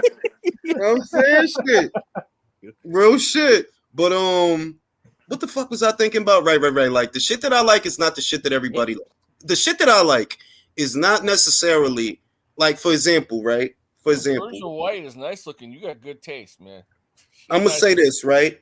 Motherfucking shit, I lost my train of thought. Wait, I'm gonna get it back. Wait. You like stuff that other people don't like. I like stuff that other people don't like, right? For example, somebody might look at like a Ariana Grande. That's not attractive to me. Somebody might look at a Selena Gomez. That's not attractive to me. Selena Gomez, she's you know what I mean? Like, and I saw that, it's a lot of people, they think this and that. For example, like, what did I like about Doja Cat? You know what I liked about Doja Cat? That she had the dog nose tits, the droopy joints. Them shits was nice because they dog nose tits. Also thick, the stickums. Yeah, with the flapjack on it, and it's shit that as well. Shit that like for example, like what's a better way to put this? That it's such for me, it's such a thing as being too pretty. For me, it's such a thing, and I'm like, I find Billie Eilish more sexy than say Ariana Grande. You know why? I mean, well, Ariana Grande looks like a child. That's what she the looks turn off. Yeah, honestly, and it's to me. Listen, it's motherfuckers that like that little joint. I'm like, nah, I don't like that shit. I'm like, every time she perform on stage, I'm like, where are her parents at? For real, all she need is a pair of kids. Ruby Rose like every year she's 17, bro. A pair of sketches. Whereas like Billie Eilish, like she got that green hair, right? And she wearing baggy clothes. It's like she's trying to conceal her curves. But what I'm saying is that with the baggy post-apocalyptic clothing, I felt she's more alluring than these half-naked joints. Cause it's like, yeah, you got pussy. I got you. You got pussy and some ass. It's great. You know what I'm saying? Like, it's good shit. You know what I'm saying? But this joint, it's like, ooh, she mysterious and shit. What the fuck is under there? You know what I'm saying? The eyes is real nice. Look like she's sleepy or something. Or like she about to OD on heroin or some shit. Like, ooh, this is ooh. Yo, Jules, you seen the brat? You seen the brat without the baggy clothes? Did I? I think we all seen that shit. Yeah. I don't know what you're talking about, Jules. Look, for example, I would pick. Let me put it another way, right? I would pick, like, what do I like about Cardi, for example? Is it the fake ass? No. Is it the fake titties? No. It's her ratchet ass face. I like shit that other people don't like. It's her ratchet ass face and her ratchet ass voice. To me, that shit is a lot more attractive than a lot of other shit. Because that's the alluring part, not the oversized fake Brazilian booty butt. That shit don't even look right. Like, listen, I would pick, and y'all gonna think I'm wilding. I would pick Cardi with no makeup over all the Kardashian sisters. You want her to be like kind of grimy. I don't blame you. Right? Well, I mean, let me just say this. Hold on, real quick. I think the Kardashians are basically dead fishes. Like Cardi B, she's a freak. With the enhancements, she's even more powerful. Listen, Rory, that's what I'm saying. Where you think, Rory, and I respect it because I've always been that way. Where you think that she's a hard 4, that's a bad joint to me. More than some other joint that I think I would feel personally. You trying too hard. You got the contours and the like. I don't. Yo, listen, I gotta say this real quick about Billie Eilish too. She was once interviewed. I forgot by which publication, but like she did grew up like watching porn. So I've seen that. There's this could be a freakiness on that part. Virtuoso says she watched porn every day. Virtuoso, who hasn't grown up watching porn? For real, I know. She but a word. I have a theory that what maybe she about it, but like there is a disorder. Like you watch so much porn, you're not gonna get hard. And she started at 12. She said she started at 12. Yo, motherfucker said. Yeah, and that's what she did, and that's what she acts all fucking weird. And Wolf versus Chavez Jr. Who wins? I got in Wolf. The trend. Yo, Whole Dirty says I'm a hard 4 for Billie Eilish. Karma says and Ariana Grande is obsessed with looking like a 12-year-old. That's fine. I would pick like Cardi. Listen, Cardi. All right, I'm gonna put it another way. I'm gonna say this. Nobody is gonna agree with me. I already know this, but that's how I know that I'm different. Cardi with that raspy ass voice, like she just smoked 30 blunts today. I would pick that over Beyonce. Beyonce, like you a princess. Because you want like a grimy, you want like a freak girl. You ain't no freak. Bro. Like you ain't no freak. Okay, wait. Hold on. Jules, let me ask. Are we talking about current Beyonce or the one from back, like prime Beyonce? Either one, because the shit is, you know what Beyonce look like? She look like a whack fuck. Whack fuck. A what? Like, yeah, you look good. A whack fuck. Like a whack fuck. Like I born fuck. You want like a grimy, like you might like a grimy down there. You might be like a 10. You might be a 10 on the outside, but you fuck like a 4. You want a grimy down to earth bitch is what you want. Yeah, man, it's nasty shit, man. Let me pee in there. Yo, yo, what's wrong with this guy? Shit. If y'all want the best, no, I appreciate your honesty. You know the sex, less attractive girls though always got to try harder. You know, like exactly. Really, like one of the hottest girls I ever hooked up with, dude. She was a starfish, man. It was awful. But some girls who are less, like some joints that are less attractive, the girls work for them, and they put in work in the bed. Exactly. But it's also I'm gonna say this: the difference that I see is that the sex is less inhibited with a, and I don't even like saying that because it feels like I'm attacking them, and I'm not attacking them because I'm saying that I find them more attractive than like say your Beyonce prima donna kind of looking joint. Because like yeah, you probably attending all that to look at, but you probably fuck like a 4 or like a 5. So like, you're saying you'd rather have a 5 that fucks like a 9? Yeah, I'm with you. I agree.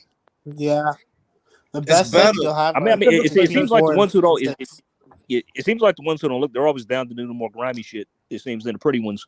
For real, like them up, like it's joints like, but it's not saying that every joint is like that because look, Rihanna. I always thought Rihanna was way better looking than Beyonce. That shit is not even a contest as far as just being sexy and all that nasty shit. Beyonce, like I know motherfuckers think Beyonce was the shit, but I was like, yeah, she aight. She look good, but yeah, Christian Love back in 03, yeah, but like years since, I'm about to piss off Karma. Let me do this. Oh, yo, Rihanna is way more talented than Beyonce, and she look better. Mic drop. Karma. You know why Karma doing that? Because fucking Beyonce is from Texas. Yo, Ruby Rose is better than all of them. Hey, Fisher Genius says rumor had it that Rihanna is a creamer. Oh, I love that. Oh, yeah, but she had an STD. No wonder Jay-Z risked it.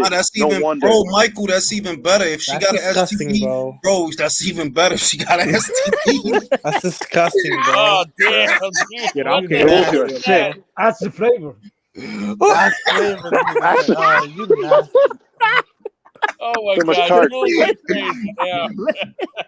Oh, shit. Like, if she got a little bit of chlamydia, it's okay. They got a cream for that. Y'all are nasty, yo. So much tartar that green pie. Bacterial cream for that, Jules, you are one. By the way, Jules, this is a nice fellas. This is a nice family show. It's a family show today, bro. Put down the porno and pick up a Bible. Man, like, come on, man. Yeast infections is normal, bro. Y'all motherfuckers need to grow up. You all to pick up a Bible, please. Little slice of bread fall out the pussy. It's okay. There's a family show. We ain't it. Let me tell you that. Little dinner roll fall out the joint. That's all good. That adds to the flavor. Jesus Christ, dude. I was gonna say breadcrumbs, but you went with fucking biscuits. Oh shit, you know what I mean? But I had to say that to piss off Karma because I know she one foot out the door. He said it. The problem with tens, you can't tell them none. That's a fact. Yeah, that's true. That's true. Hey, Jules, Castro says, "Damn it, I'm trying to eat spaghetti, Jules, with Parmesan cheese, bro." I think you're. Nah, I'm gonna tell you what. Karma. I not even to piss you off, but I really mean it. That Rihanna is more talented. Beyonce always had a whole team. Basically, before it was her mother and her father, and she was the star of the group because basically the mother and the father is managing the group. And then when she crossed over to I'm gonna be a little bit more slutty, I'm gonna show you thigh meat and make your dick hard and shit like that. You really just trying to sound like Anne-Marie. To be real with you, like you really just trying to sound like I know Anne-Marie she didn't take off like Beyonce. Ooh. I always felt like you borrowing shit from Anne-Marie, or you must have the same production as Anne-Marie. I can kind of see some similarities. The voice. Yeah. The voice. For real though, because I'm like Rihanna shit. Rihanna got a sound, and that sound has been consistent. I noticed it that like she has a sound that is her sound, and I'm like, that's how I be knowing like, now you have some role in the creative process or something because you have a sound, whereas Beyonce just gonna sound like what's popping. She just gonna sound like whatever's popping at that time. Whatever the beats are sounding like, that's how she gonna sound like. Whatever people sound like, That's how she gonna sing. Like Rihanna do her own thing. Be like for real. You know what? That kind of that's like pretty much bothered me with artists, like music artists. Like they just kind of like change with the times instead of sticking to what made them originally good. You know what I mean? Yeah, and that's why certain artists is timeless. Like Prince is timeless. Michael is timeless. You're not gonna get Mike trying to sound like Mike wasn't trying to sound like nobody. Like Mike is Mike. Mike and Prince. Yeah, Mike Mike is Mike and Prince is Prince. Like you couldn't change them. They was them. They wasn't trying to sound like nobody. And even to a degree, Elton John. Elton not trying to sound like nobody. Elton trying to sound like Elton. Freddie Mercury trying to sound like Freddie Mercury. Mike trying to sound like Mike. Prince trying to sound like Prince. And that's how you know the good artists from like the guys like, you just trying to sound like whatever's popping right now. You just trying to duplicate the sound of the time. So like the problem with that is like a lot of artists can do that, but it doesn't suit them. You know what I mean? It's like, what is this? It's like the game came out with a song. I forget what it was called, but like I'm watching this shit and it's like, this ain't the documentary shit I got off. Yo, the game spent a whole album thanking motherfuckers. Thank you, Dr. Dre. Yo, whole album was just thanking motherfuckers. Can we say that the Dallas Cowboys are popping on Thursday Night Football, though? Can we say that though? Dallas they Cowboys? Are? Yeah, they're winning right now.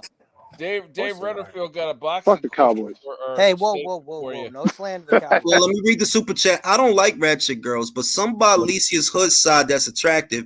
Nice smile, nice hair, but she'll set it off in a heartbeat. Yeah, but she real classy. Sexy as fuck. Can I say like what I like about Cardi is Cardi remind me of when I lived in the Bronx, like nasty, you know, ain't got no makeup, look like you ain't sleep in a minute, it's cold in your mouth. I like that shit. Ooh.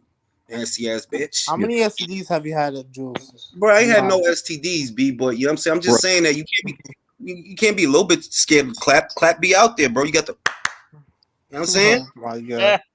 Did y'all hear about Andrew Tate? Yes, I did. I heard he got arrested. Why? Free Andrew Tate.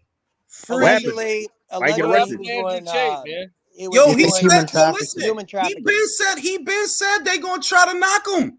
Yeah, it's a fact. He said that. Yo, they gonna try to knock me. They gonna make some shit up, and they gonna try to knock me. He said that. He said they can't cancel me. So since they're not gonna cancel me, they're either gonna take me out or they're gonna arrest me. Bomb. You know what I'm saying? It's real shit. But Jules, right quick. What they charge him with? They said it's sex trafficking, that he had to try to have sex in traffic, and he got caught. Oh shit. Hey, stop getting brain. Can't do that. You can't be getting brain on the highway. You do that in a residential, not the highway. Hey, Dave Rutherford says Sandy Ryan gonna fight Cameron if WBO order ain't met as Leonardo to develop. I was gonna wait till tomorrow on the next episode of the relay to tell y'all, but it's gonna be Cameron versus Leonardo too. It's gonna be Cameron versus Leonardo. That's a good fight. So that's next. It's official. Yeah, that's next. Is that February 4th? That's a good fight. I don't know if it's for the 4th, but sources. That'd be a good card. Yo. And being real, the other shit I'm gonna say is being real. Sandy is not ready for Chantel. Like you, I'm sorry, you're not. It shouldn't have took you 2 fights to beat Erica. When Jessica fought Erica, she whooped her whole ass in 1 fight, but they ran it back. But she whooped her whole ass in that first fight, and then whooped her whole ass again. He seems to think that Eddie's gonna force Cameron versus Ryan. That's not what I've been told. That's all I'm gonna say. All I could tell you is what I've been told, and I've been told it's a go. I didn't think it was gonna happen. I said that in videos that it looked like Cameron looked like she just want to do some other shit. But sources, I heard Cameron versus Leonardo 2 is next. That's what What card is it going to be on? That's what I don't know. I don't know that. Nice. He said that because he knew he was trafficking. Come on, the question you have to ask is a guy who has that much clout right now.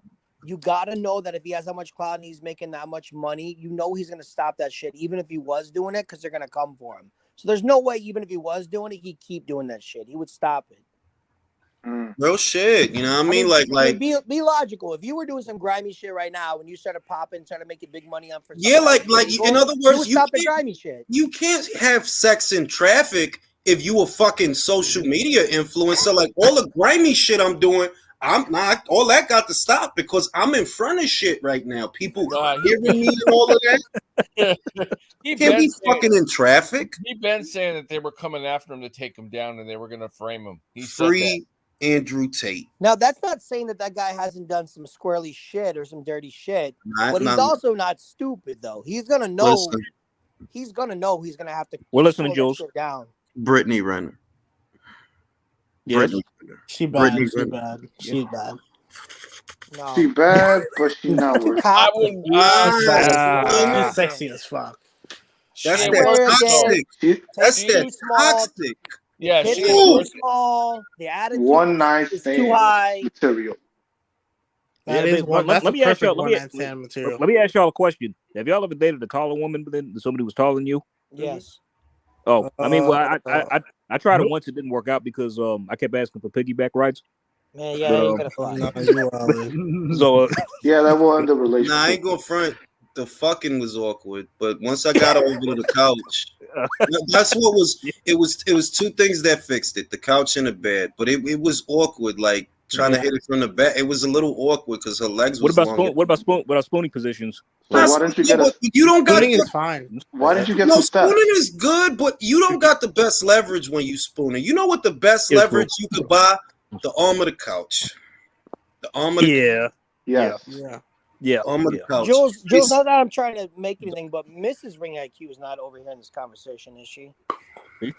Look, you saw yesterday. I don't tell no. I talk the same way. Like I talk the same way. You know, some of these women are sensitive. That's the only reason I ask. Oh well, let me clean it up. Then I'm just saying that the best leverage that you can buy. You know, if there's not that usually happens because I don't usually see that happen anyway. A gaping differential. See, the joint that I was, and this is when I was young. I was about how old was I? I was about 16. The girl was literally 6'2", volleyball player. There's a lot. I talk with you. Let's give y'all no personal information. Oh, okay, all right. Don't do that. All right. Right. You were 5'2". All I'm saying Jervonta's height. Bang, look, bang. All right. And it was very, very awkward because she was so much taller than I was. And it was like, yo, what's the best position that gives us both leverage? And it was the couch. But let's be honest, at 16, you were happy just to get it in. You didn't even know what you were doing. No, I was fucking. No, I was fucking good, man. Yo, I got that listen, I'm not lying.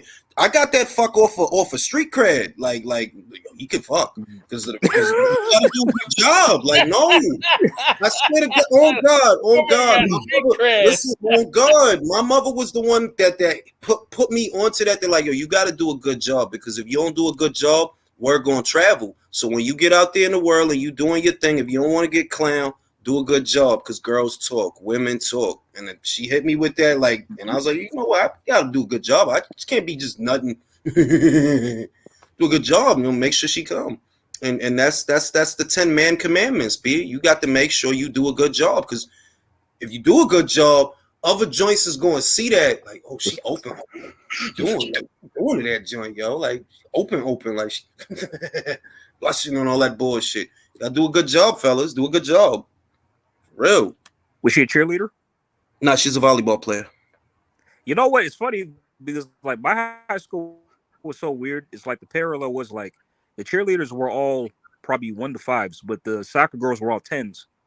Like every single one of them. And I'm like, y'all should just swap places, man. Like this is karma has the psychic powers. I'm telling y'all, at 16, I was a manimal, dog. Like I was a manimal, dog. Okay, Julius, what basically you're saying is you were fucking Sebastian Fundora at the age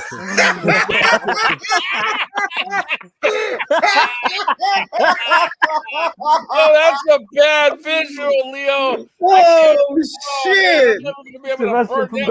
Jules. That's a bad visual. With Jules, I got a better question.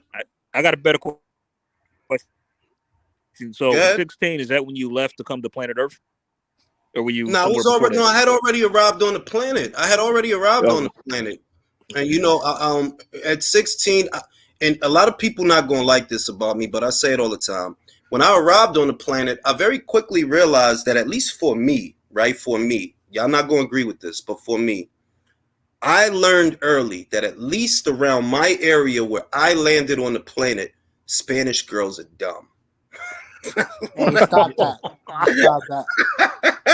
Like legit, early on, I identified it like, nah, B, you just a fucking airhead. I would say the white girls are worse. So are you saying Spanish? Are you saying I would say the white girls are way worse. You bugging. Are you saying a woman? Are you talking about a woman who speaks Spanish primarily? Or are we talking about from nah, like I'm talking about like an American joint, American Nas, not like a for real Spanish joint, an American joint of Hispanic descent. In my time, I have realized very early on that the chocolate joints, the chocolate and the caramel joints and the high yellow joints was more my speed, because I always used to just get really irritated with the Spanish joints. Like, yo, all you say is stupid shit, yo. Like, you don't, just a dickhead with no personality. Like, matter of fact, hey, Joe, y'all know what that reminds me of, that scene in The Dark Knight where Eric Roberts was in the club, right, with that one chick, and she's talking about like, can we go somewhere else so you can hear me? And he goes, what makes you think I want to hear you talk? Yo, that's me, B. Like, what makes you think I want to hear you talk? Okay. I used to feel like that all day. You know what I mean? Nah, son, I couldn't be. Like, for me, like, and it was the opposite for all my friends. All my friends, Spanish joints was exotic. You know what I mean? Like obviously the Puerto Ricans and the Dominicans. To them, it was exotic. To me, I'm like, man, not to me, bro. Like, not to me. I don't want to deal with that bullshit. That's gotta be annoying though. Like, they're dumb as hell, but they can fuck. Jules already knew what was up with that. It wasn't for me, and that's all I could say. That I don't know what the fuck planetary constellation alignment, whatever. But I knew when I was it's not for me, bro. It's not for me, dog. Like, I can't deal with a lot of this dumbass shit. Like, you don't got a cohesive thought in your fucking pea brain. You fucking idiot. I couldn't do it when I was young. That's when I was young. Bear in mind that I am talking about when I was 15 and 16. So they probably were that dumb, you know what I mean? At that time, at least. But I just didn't have the patience for that shit. Right. Hey, Ben Adams is asking you, Papoose versus Eminem in a rap battle. Who wins? Papoose is overrated. I've always thought that. And I'm from New York. And I thought that. My man B. Dot, shout out to him. B. Dot came up to me with Papooses ABC rap, and I'm like, fam, you could have wrote something more compelling than this. Anybody could sit down and write 1632 bars using every letter in the alphabet. And that was the shit that everybody was bugging off of at the time, because he did the alphabet and he wrote like a whole thing with, I was like, yo, anybody could do that though. You know what I mean? So I was never impressed with him personally. I was never impressed with him. There was a couple of young guys that used to chat my ass when I was a kid because I thought they was trash. Silk the Shocker, Papoose, J Hood, like, bruh. Damn. The Lox is one of the quintessential hip hop groups I have ever known. What is this J Hood person? Like, nah, it don't work. Don't work. Name a worse rapper than Silk. I mean, like, matter of fact, did Papoose ever release an album? Say it again. Say it again, Jay. Say it again, like, did Papoose ever release a CD? I think he did. I knew him from the mixtape. Because I remember like, wasn't he dating Nicki Minaj? Probably, but oh no, I think so. Yeah, no, that was Fabulous. That was Fabulous. Or Fabulous. I remember his album was in like development hell for a long time. I know she got some good botch. Married to Trinidadian. I know her botch. Yeah, she bad. Kind of secrets in her shit, B. Probably a beef patty in that shit. Take it out. Eat I'm not gonna lie, Nicki Minaj is bad. I'll pick Nicki Minaj overrated. Prime Nicki Minaj or prime Kim? Kim. Nah, I'm gonna be real with you. We talking about bars or we talking about? No, we're talking about what they look like. I don't give a shit about their rapping. Oh, okay. I'm gonna be real. I would go Nicki because she Trinidadian. I know that box is good. I know some jerk chicken in there probably too. Yeah. Figure it out. Okay. Do you go Big L? Do you go Big L or do you go Notorious B.I.G.? He said, "I know there's some." I feel. Look, I'm Notorious from. B.I.G. Listen. I'm from Harlem. I understand that Big L was nice. I get it. I really do. I'm from Harlem. I get it. I heard Big L, whatever, right? But my thing is, I always felt like because he died young, it kind of amplified his body of work at that time. Gotcha. That's how I feel. You know what I mean? That because he died young, it immortalized him. But do I really feel that? Like, do I really? And I feel the same way about Pac and Big. That Big was great, but I do feel that because when I look at Pac's body of work, and I look at Big's body of work, bro, this dude had all type of shit.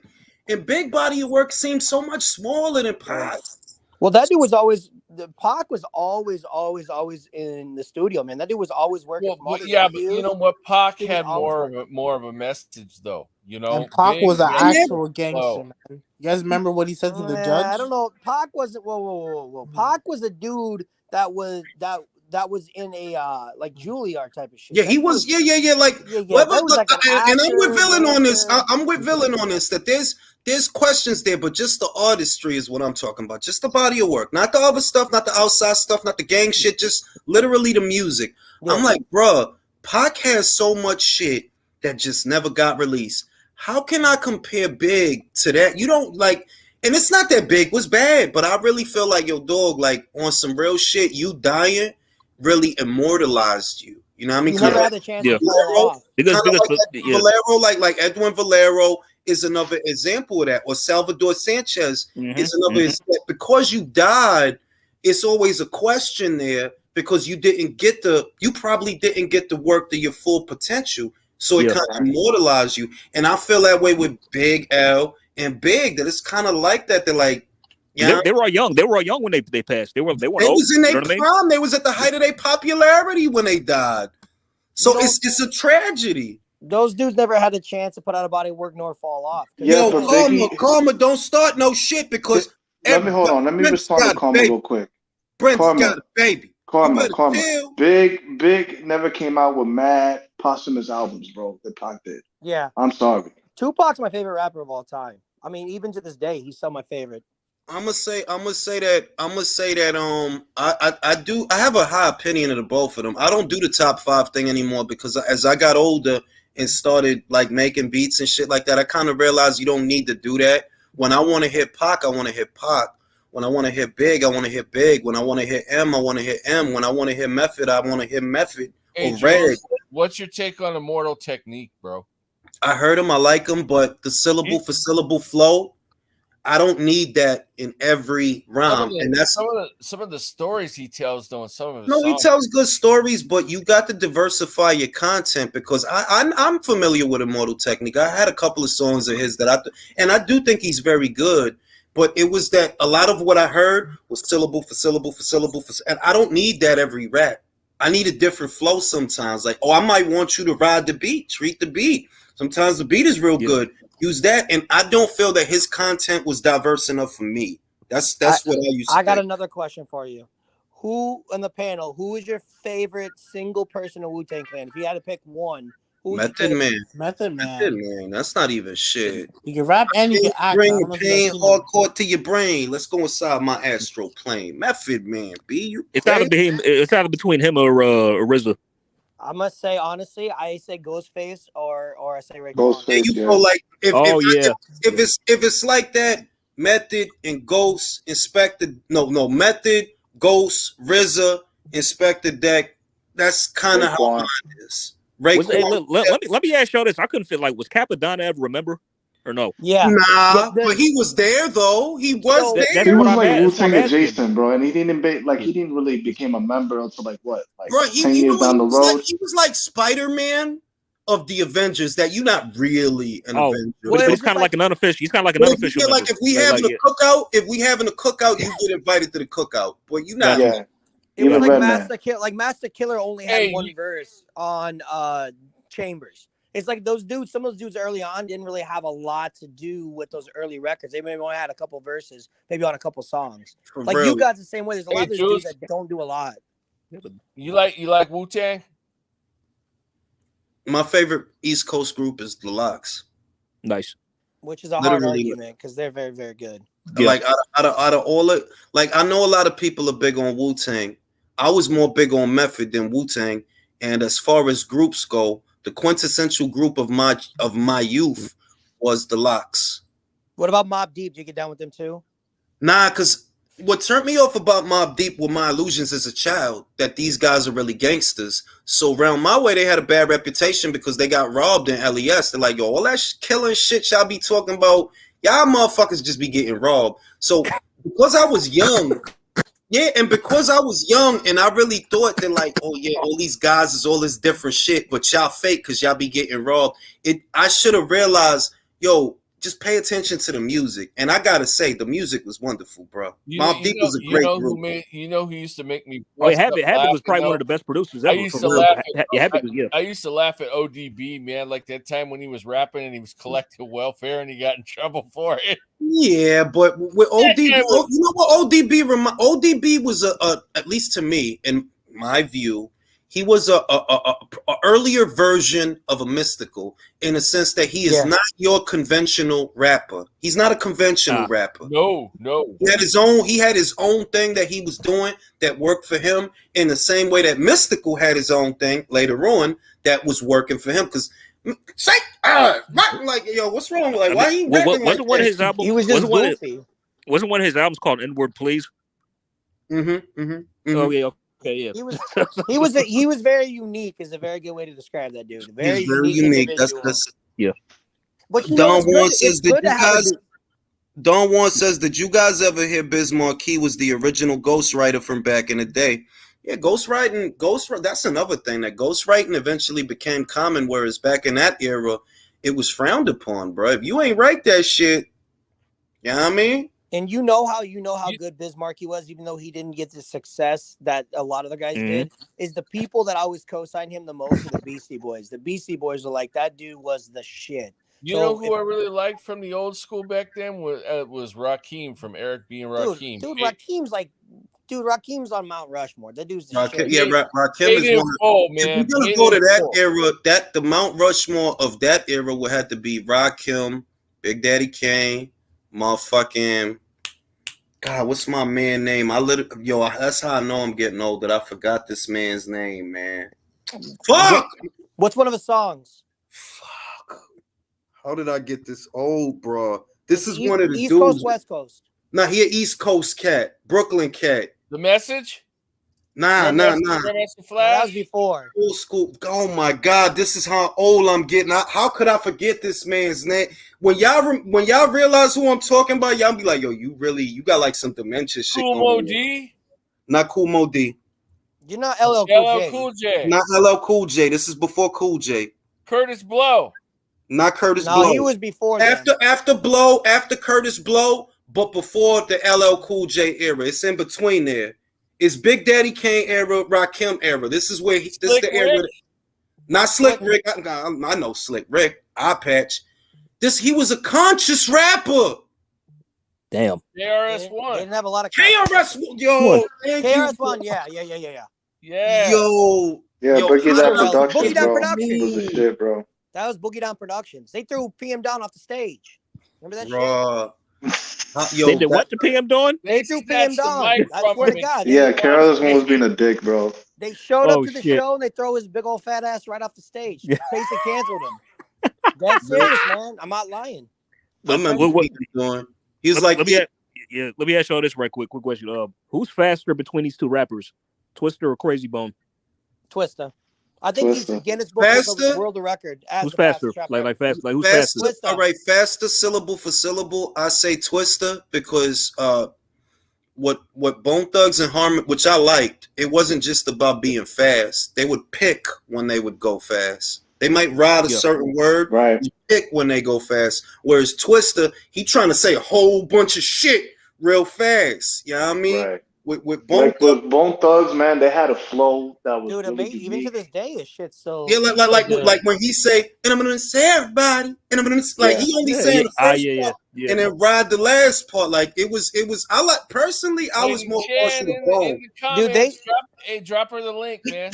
They were one of the few. They're one of the few groups ever that can combine and do it well, rapping and singing. Those guys could sing. Oh as yeah, well as yeah, they could hands rap. down, hands down. Oh yeah. Do they Crazy and still have busy. Yeah. You know who you? I Well, miss? they had their own sound, bro. Like that Yeah. was their sound, and that was their lane, and that's why they were so successful. You know what I mean? For many years, they was touring in different countries and getting different money. They still are. Those guys You know- travel all the time. When they come around my area, they're still playing in front of 1,500 people everywhere they go. You know who I miss is from back in the day too. Even though they weren't the greatest group in the world, but and they're like mostly dead now. I miss the Fat Boys, man.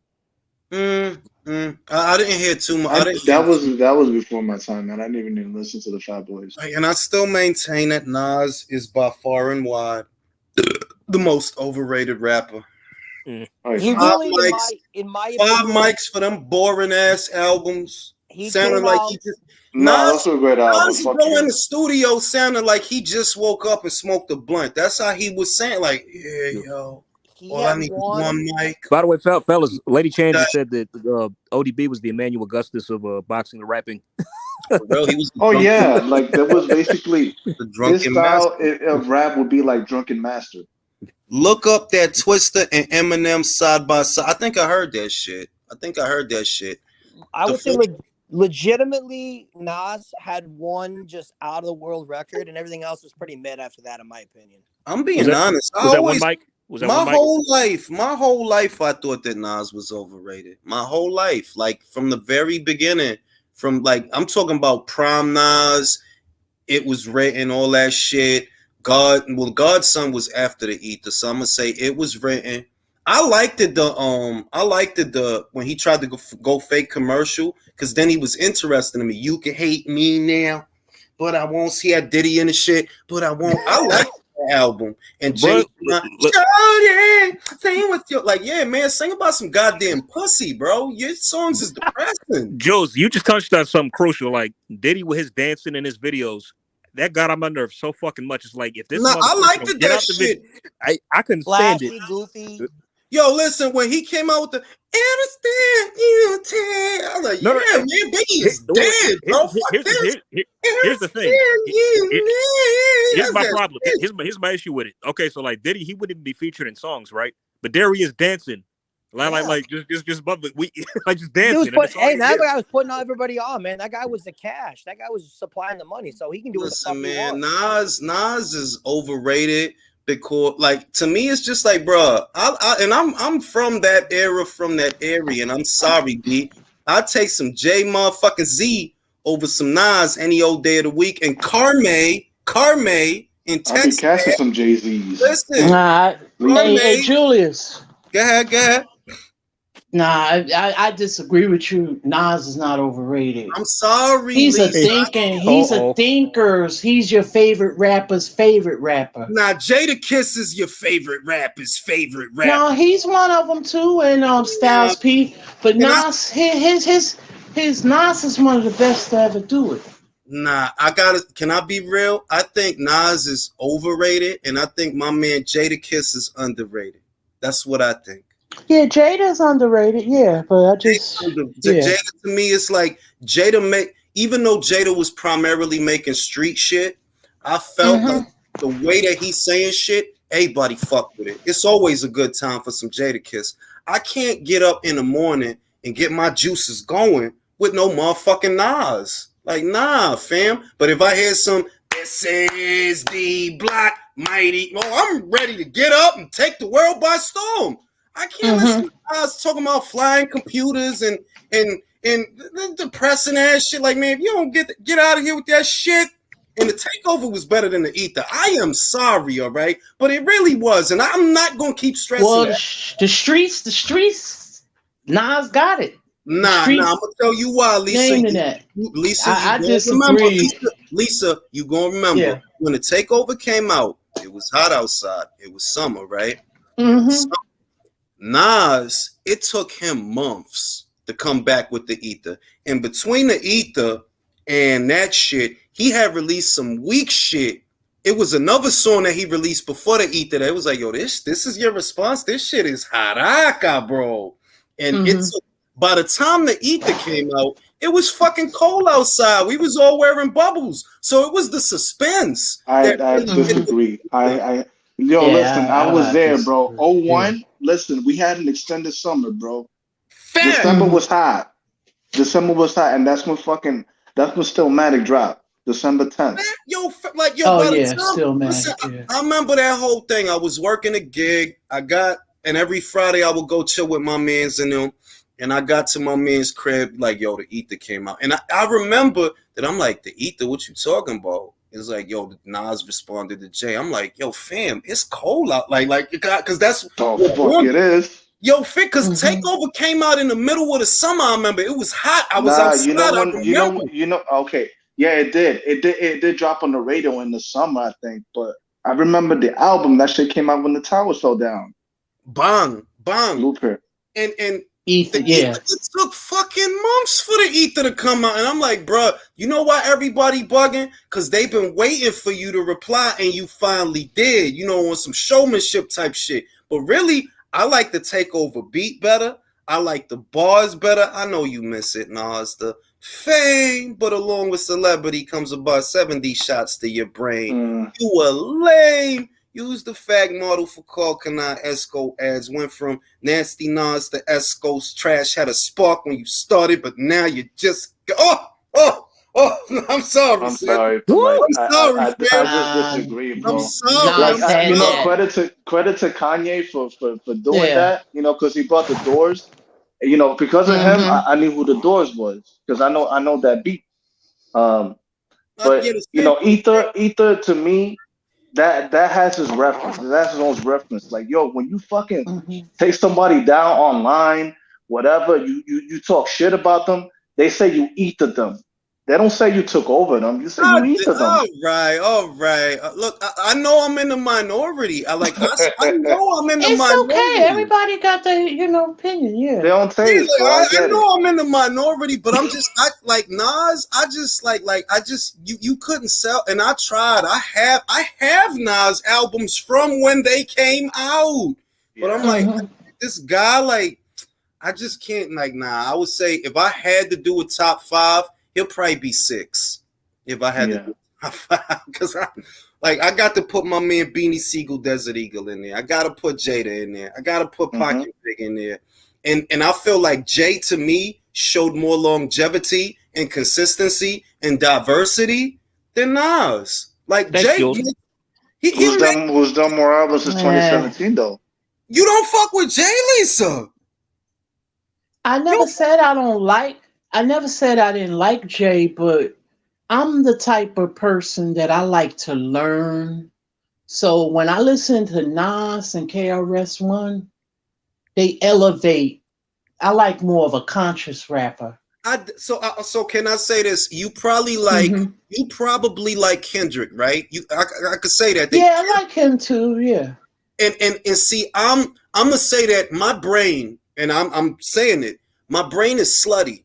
It needs slutty shit to be happening. So I like Drake. Like I know that Kendrick is a better MC than Drake. I know he is. Right. But I need slutty basic shit to be happening. Well, that's Drake. All he talk about is slutty feeling. Yeah. Like that's all he talk about. Well, that's all I want to hear. From miles away. For real. Like I don't really rate him like that. Yeah. But I know he was considered Yeah, and he like I'm gonna say this, like this is how old I am, that Drake is considered an OG in this generation. You know what I mean? I remember when he first came out, I was like, who's this weird guy? Like 09, 20 to 10, something like for that. real. Yeah. I remember meeting his producer, and I saw Drake, like he was sitting across from me, like on the fucking Marriott Hotel in New York, bro. And this is before he fucking blew up, bro. Like, yo, this is fucking. I just saw this guy in fucking Degrassi, and all of a sudden he was with fucking Lil Wayne. All of a sudden he blew up. Nah, man. This is like it felt like an industry push to me. But he got a nice flow. I'm not gonna lie, bro. He got the rights. I'm gonna say that my top MCs, female MCs, one like I don't think Nikki gets enough credit for what because remember she came up in the battle circuit in the Smack Right. DVDs. That's how she came up in the battle circuit. And even though I feel that Kim is a legend, you had help. You had Cameron that wrote Crush on You. He wrote Crush on. That was one of her biggest joints. You had Big help too. Whereas Nikki, she really came through off the battle circuit, all them Smack DVDs when that shit was popping. So I would say Nikki deserves a shout. I believe she deserves a shout. Rod Digger was actually pretty good, but her delivery is, I think it's her delivery. A lot of people couldn't really get over it, but she was actually pretty good, Rod Digger. You ever listen to the Ghetto Boys? Oh yeah, the Fifth Ward, yeah, man, yeah. Scarface and them, yeah. Scarface and them, Scarface, one and of the little best dude ones. they had with him, he had some bars too. The little dude, Bushwick Bill. Yeah. I'm trying to think. Yo, let me say a quick MC RIP Light, to Hurricane G, man. That was a good. She was a good feature. Yeah.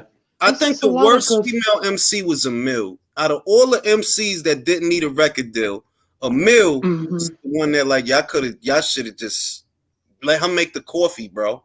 She don't need to be rapping. Like Vita was better, Mia X was better. Foxy, Mia X. Baja Media, but they was underground. But they were. She had some shit. She had some good shit. Yeah. You remember Charlie Baltimore? Charlie Baltimore has some shit. Trina has some shit. Yeah. Gangsta Boo. Gangsta Boo. Wow. Yeah. Now, you know who from really 3 6 Mafia, right? Can I say Kia? Can I say Kia? That I know she a one hit wonder, but that one hit, my neck, my back. Kaya. Like, yeah, I remember her. Hey, you guys ever listen to Mac Dre? His beats. Yeah, I remember him from where was he from? Oakland, right? Yeah, he was a West Coast rapper. There's a lot of he was a regional legend. Yeah, like Selly Cell. He was another dude that was really big in the West Coast. Never really got super mainstream. Shout out to my man Boxing Wave. He put it better than I did. My fellow Harlemite. Listen, all Jay needed for Nas was one verse. Nas had to go home, go into the lab, into the back cave, write all these goddamn. He only needed one verse for you, bro, because he was talking to like 3 other people in that shit, bro. You know what I'm saying? Now me, I have different tastes than most people. I understand that. I know that I like, but Julius, I like party joints and all of that. I'm just saying that was just my preference. I'm with you. I'm with you. I'm with you. Y'all was talking about Bone Thugs and Harmony. There was a group. There was a group that they kind of patterned after, and they were called Crucial Conflict. I remember out of Chicago. Oh, yeah. I remember I went to a rec center party on 135th, the YMCA. I don't even know if that shit is still there because I haven't been in New York in years. I was very young. They was giving out the Crucial Conflict CDs right out there. I was in high school when that. They gave us that for free, the Crucial Conflict CDs for free, and Shaq had come out with an album that year. Oh man, I remember that. Crucial Conflict, Do or Die, Twister, all those guys came out right around the same time in Chicago. Oh yeah, now I remember them. Oh Do or Die. They had I'm a Do or Die fan. I'm a Do or Die fan. That's what I'm saying. They was doing the harmony and all that. They was out before Bone Thugs and Harmony. Yeah. Hey, you guys ever hear of a rap group called Ill Mannered Posse? No. They're a regional to San Francisco on the West Coast. But it's one group that I like that never took off, even though I felt they were talented. This was in the era of Video Music Box. You remember that when you used to call in, you had to pay for them to play the video that you wanted. Yeah, I remember them. You remember that? And it was a group, and I thought it was a good group, but at this time, the Midwest and the South had not yet taken over. So this group, I believe they were from the Midwest, and but they didn't hit. They had one song that I liked. Their name was Nappy Roots. All my life. I had that album. Hey, I had that album. Hear this out. First of all, they won a Grammy. Second of all, they were the highest selling record rap group in 2002. Those guys. Stop lying, Nappy Roots. I'm not kidding you. I swear to God, 2002 they sold more records than any rap group, and I believe they won a Grammy if I'm correct, or they were at least number one. Dude, they all I know was the name of the album called Watermelon Chicken and Grits. Chicken and Grits. Yeah. Go. That thing. Strangely enough, I remember that. Even though I don't know them very well, I remember the name of that album, and I remember the name of the group. I loved it. Like I loved their song, but for some reason, at least I was in New York, and that was the only song I heard. Like they never really took off. It wasn't really like Luda is the one I would say that helped to expand my horizons. To stop just listening to East Coast guys. Luda had a difference, and I loved it. Like Saturdays, I love that shit. I was when that shit came, but I love that. Well, not a kid, but like a teenager. I like that. Yeah. It's like Nappy Roots was like the people that made Tennessee. I'm trying to think of their names. It was just they had that big. Yeah, they won a Grammy too. It was Arrested Development. Yeah. The other ones. Yeah. But my key for exiting New York rap was basically Outkast when I was going. Oh, I'm gonna say this. Oh yeah. I never thought. I always loved them. I still do. Like I love them, but for some reason, I never classified them in the same file as the other guys because they sound was they sound. You know what I mean? Like it wasn't nothing else out there that sounded like them. Like the Dungeon. Who was they producers? The Dungeon. What was that? The Dungeon Family. Yeah. Y'all know who's an underrated producer in my opinion that I don't think got his just due. Eminem. Ooh. Oh, he was good. No, he was good, but he was good. Can I say this? Good. Guys like Eminem, who I think is a very it took some convincing for me. It really took a lot of convincing because when I was young, I was convinced he was a gimmick. And it wasn't until I had to ride the bus to Atlantic City, my man's in him, he was listening to that shit. He's like, fam, you got and this was by the time he had 3 albums. He had 3 albums. Eminem show, all that. Eminem show. And my man's, he was listening and I was like, and he kept telling me, I'm like, all right, bro, I'm gonna listen to this shit. And then I was like, yo, he's it's really good. Like, and what I liked about him is that he had his own shit. It's his own Eminem shit. It's not him trying to sound like a guy from New York. It's not him trying to sound like a West Coast guy. It's his shit. And I was able to appreciate that because initially when he first came, I'm like, he's a gimmick, bro. This is 12 feet of snow all over again. And for my blah blah blah blah hell, like it's that's at first, like Dr. Dre. At first, Dr. Dre pretty much helped him out. Because for me, it was like what the appeal was when Snow came out. It was record companies that was trying to sell you the dream that white boys can rap. They were trying to do that, and they were trying to do that. They did it with Snow. They did it with Vanilla Ice, and it was like it was very hard for me off of that. But Snow, but wait, it was very hard for me to take the shit seriously. So when the Marshall Mathers LP, even though I went back to listen to those albums, the Slim Shady LP, the Marshall Mathers LP, because I listened to the whole Eminem show from front to back on the way to Atlantic City from New York. It was a long bus ride. It was like 2 hours, I think, maybe a little more. And I was like, yo, he's really good. Like, I'm shocked. And how like that Eminem show is my favorite album by him. Like, it was a good album from front to back. Like to the last one was Collapse. That was the hardest one. I can't believe I'm gonna say this, but the thing was a good album. The thing with Snow though, Snow wasn't trying to rap; he was trying to do reggae. So I mean, the thing was, they may try to sell him as a rapper, but that dude was a reggae artist. No, I know, but it was the fact that it was like, I'm just gonna come right out and say it was the fact that it was a white dude singing Rasta music, and like if you had just heard the music, it's not like now where you can just look up the artist. A lot of us heard the song before we even saw the man, and when you the thing I'm like, man, what the fuck? What is this shit? I saw the music video too. I was really confused, but the next I really was like when I heard Shaggy talk. When I heard Shaggy talk regular for the first time, that shit blew my mind. Like, so you don't talk like that on the regular? Wait, I thought the same artist. I thought for real though. I thought the same artist from Informer was the same artist as the guy who did Hot Stepper. I think it was called Ina Kamosi. who actually had like Yes. 5 records. That guy had been an artist for like 10 years before that even hit. He'd been around a long time.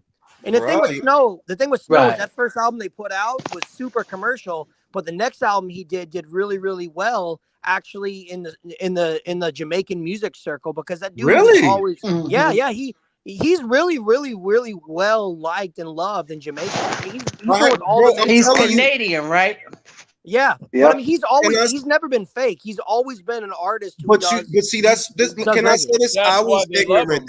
That's what I'm saying. I was very closed minded. Like, you got to remember, I was a kid. I'm in Harlem. I'm insulated. Like, shit. Be honest with you, I'm gonna say this, and I don't mean to offend anyone, but it's reality. Until I left New York, I never really even talked to white folks like that, unless it was at work.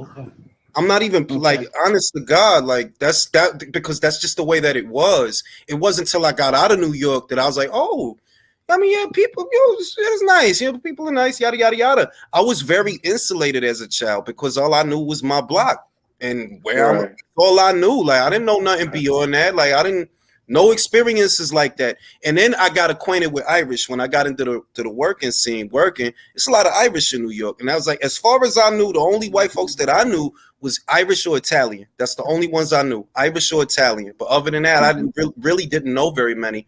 And outside of a working environment, like, really, where you going to see them at? It wasn't until many years later that, especially in Harlem, when you started seeing white folks moving into Harlem, and it's like, it was an experience that I just did not have, bro. Like, I didn't have. Yo, Jules, I couldn't fathom, like, when I first saw, it was 2000, the year 2000, the year of our Lord, where I first saw a fucking Starbucks on 125th. I was like, damn, yo, my God, when they put the Whole Foods in there, I knew it was like, oh. It was over. Oh, no, it was over. That means the rent was going up and, people were going to be priced out. Yeah, but I told my sister. Julius, what part of Harlem you was in? Black Harlem or Spanish Harlem? Both parts. Oh, okay. I'm all over the place. I was everywhere, anywhere from Riverside to 7th and Lennox. And I was everywhere. Oh, okay. Yeah, and Alicia Keys was from Morningside. Real, then you got Washington Heights. That's up more. You remember when Thurgood Marshall? You remember? This is how old I am. You remember when Thurgood Marshall was on 135th and Edge? On St. Nick Mountain, and remember that they moved Thurgood Marshall down the block. They moved it down to I think they moved it down to 7th, and the IHOP is under that shit now. I used to go to Thurgood Marshall when it was 2 schools. It was 2 high schools when I was there. It was my school and Bread and Roses was above us. It was 2 high schools. Brandeis was one. I also went to Brandeis. I got kicked out of there, and that's how I ended up at Thurgood Marshall. Oh no, I'm thinking about Thomas. I'm giving away too much. I'm giving. I didn't say that. I used to go to Brandeis though. I used to go to Brandeis on 84th. I used to go to Brandeis. I stayed at a hostel over there in Harlem when I went to New York for my buddy's wedding. Man, it was a trip, Because of all places, I didn't think I was going to end up in Harlem. And Harlem was very different when I was a child, man. Harlem's legit. A cool place to visit. Very different when I was a child. Like, I haven't been in New York in close to a decade, but I know that from the time I was a child to the time that I finally left New York, it changed. Like, I remember 35th between St. Nick and 8th. All that shit was abandoned buildings. The whole shit was abandoned buildings. Yeah. Joel, sometimes, man, the changes suck. I mean, certain things okay, but like my hometown, San Francisco, bro. I mean, I haven't been back there in a long time, but when I have gone back, it just, some things I recognize and other things are just gone. The change is just changed. Hey, Joel, that was like rich people. Let me answer this question. There's actually 2 Spanish Harlem. When you hear Spanish Harlem, you're really talking about East Harlem. That's usually what people are talking about. East Harlem, where a lot of the Porter Rocks is. I wasn't from over there. I'm from West Harlem. Benny King did a song about it called Spanish Harlem, man. Yeah. And West Harlem, to me, my perception, I always thought of my part of Harlem as the Yankees and East Harlem is the Mets. I always thought about it. Yep, and there is a big rivalry. When you say 125th Street, that's Harlem. Listen, Harlem, not right now. The lower part of Harlem is Spanish Harlem. According to Troy Terrain, aka Star, from Stormbrook Wild Morning Show. He declared fucking Harlem South Yonkers after the last basically battle the Dipset. That said is over. That is now South I'm gonna Yonkers. say because Harlem is really up to. If you on the West, I don't know about the East, but I know on the West, Harlem is up to 101st. It starts at 101st, and it caps off at 155th by the Polo Grounds, like 155th. Right. But it depends on the Ave because it's different. It depends on the Ave that you at. So if you on, so all of that Broadway, all the way down to 101st, that's Harlem. But also on the East, it's different. I forgot where it ends. Okay, on the West, let me tell you when Harlem starts. It starts after Columbia University, even though that's expanding upward. That's true. That is true. Yeah, that is where the shit starts. And Harlem had like it's mad projects in Harlem, man. And that's small. Oh, I know, yeah. It's mad fucking press. The Bronx even more. No, the Bronx. There's more projects in the Bronx. Be like, what the hell? Projects everywhere. Man, I always thought of the Bronx as a black hole. Like, drop me off in Brooklyn before you drop me off. My brother, he has like I think he watching videos that they be having tour New guides Yorkers about the most hate dangerous. the Bronx.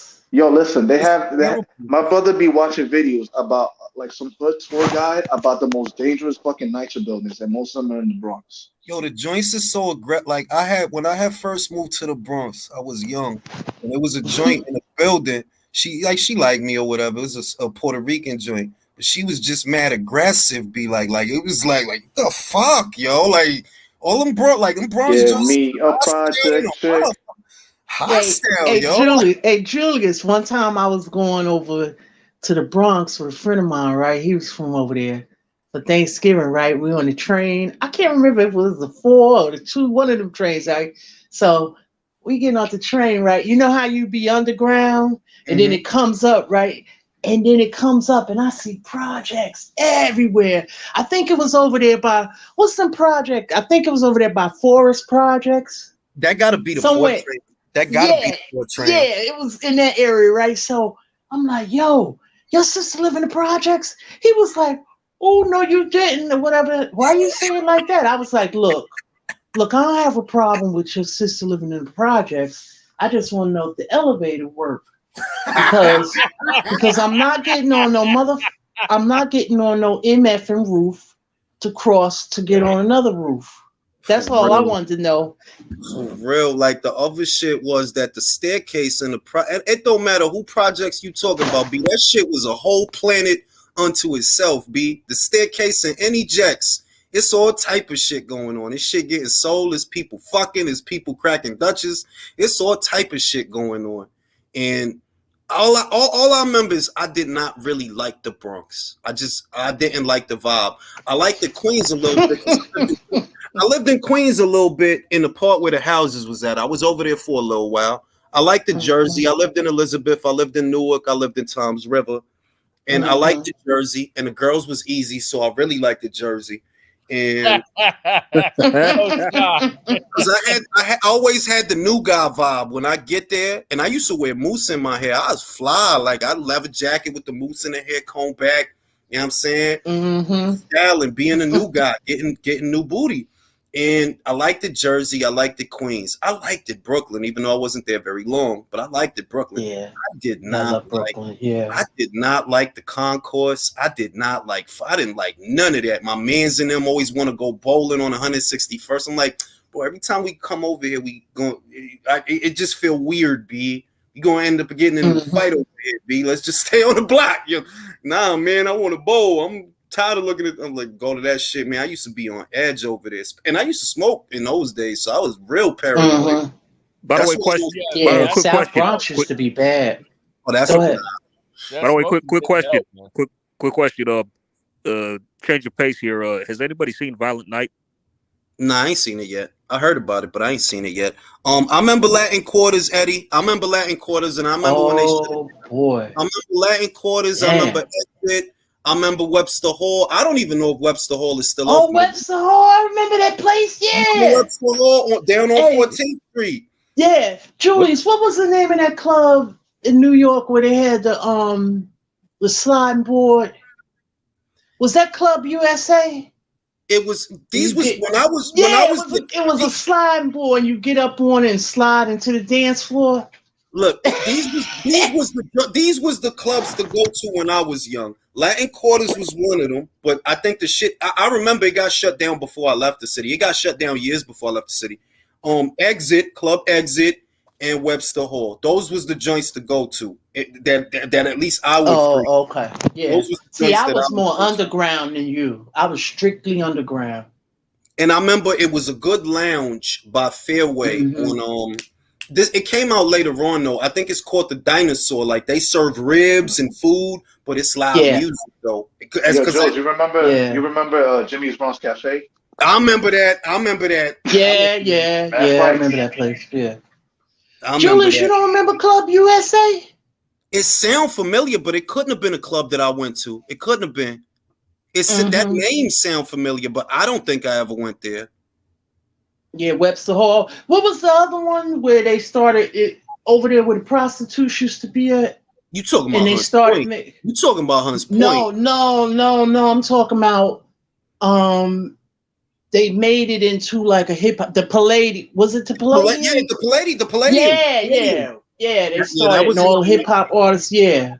But I'm gonna say that one, when that one was really popping in its time, I was young. Like I was young when that shit was popping. I think I was still in like my teens or some shit. Because the Palladium is one of the older ones. Even in my 20s, I remember my early 20s. Like I'm gonna say 19, 20, 21. Exit was still around, and Webster Hall.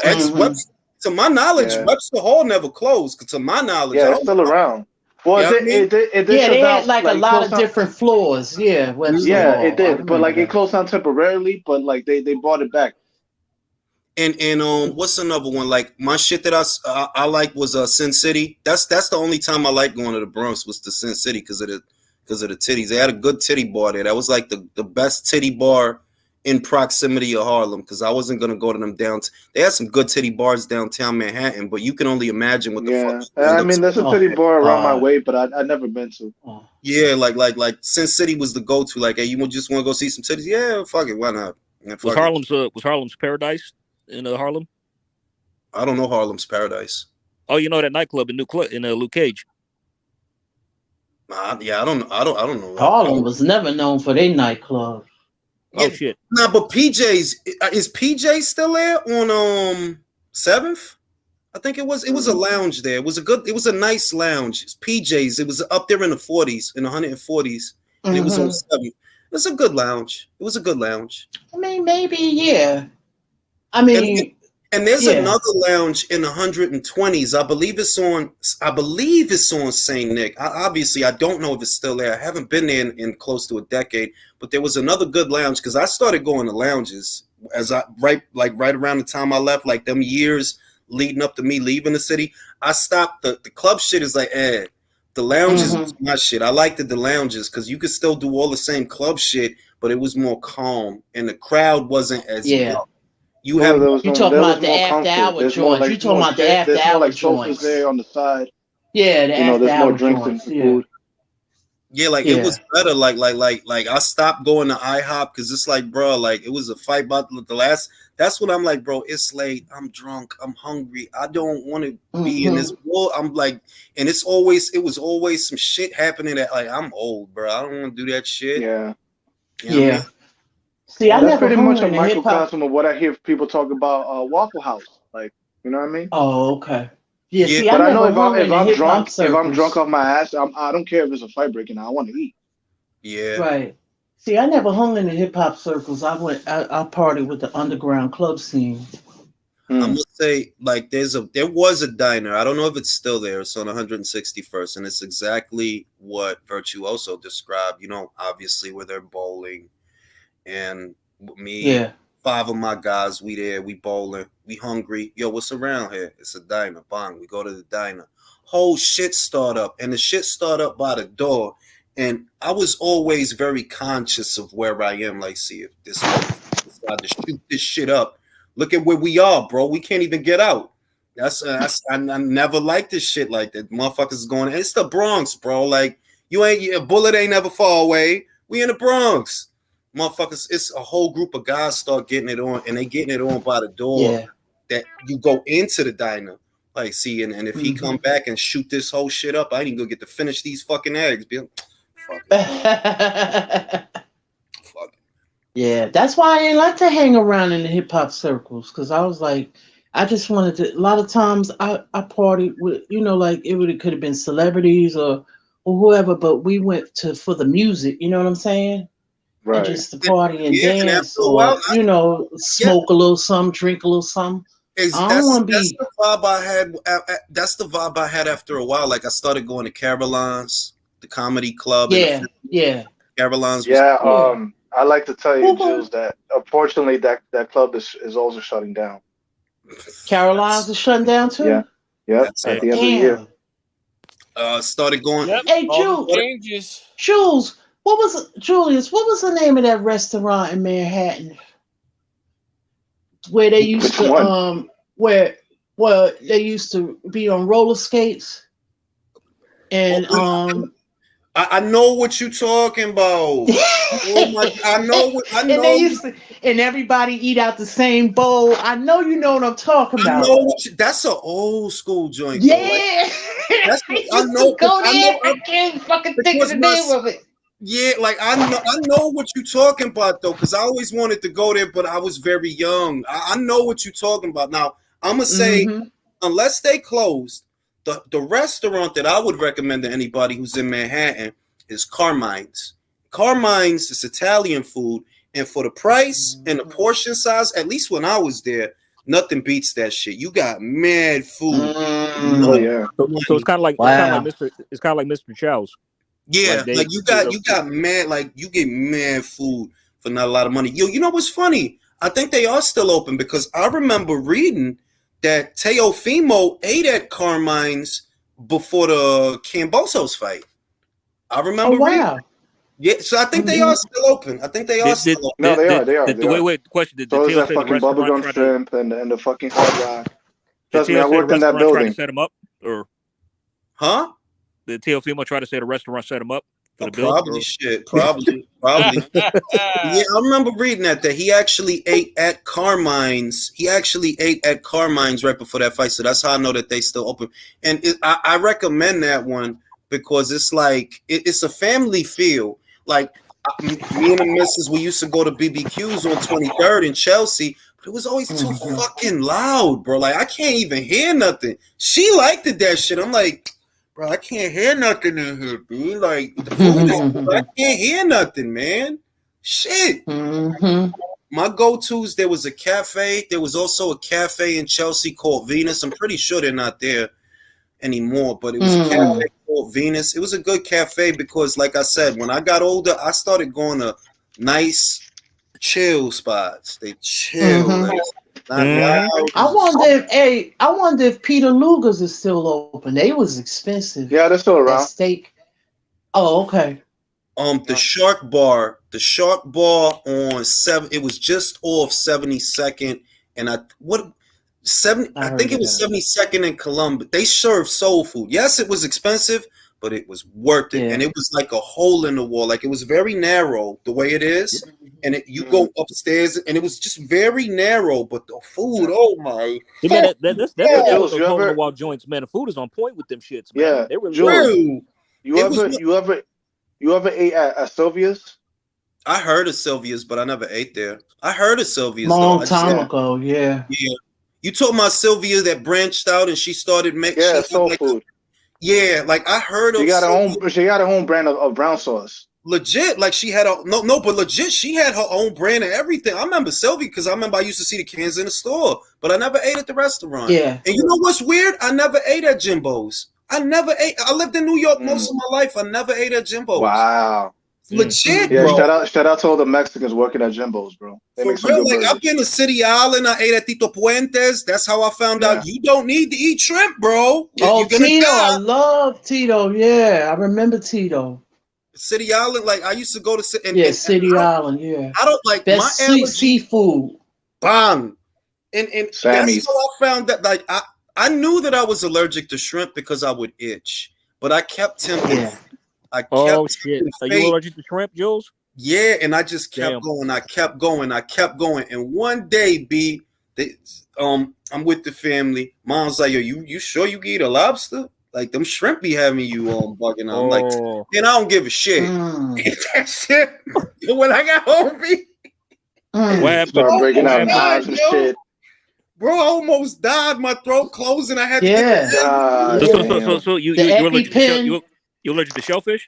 Yeah, I can't eat none of that shit, man. Wow. Yeah, and it's much worse now. Like I know that over time it progressively got worse because one time, and this was years after that. One time I ordered pork fried rice with chicken wings, and they must have cooked the rice next to or in the same grease as shrimp because I ate this shit and my lips, you know. Damn.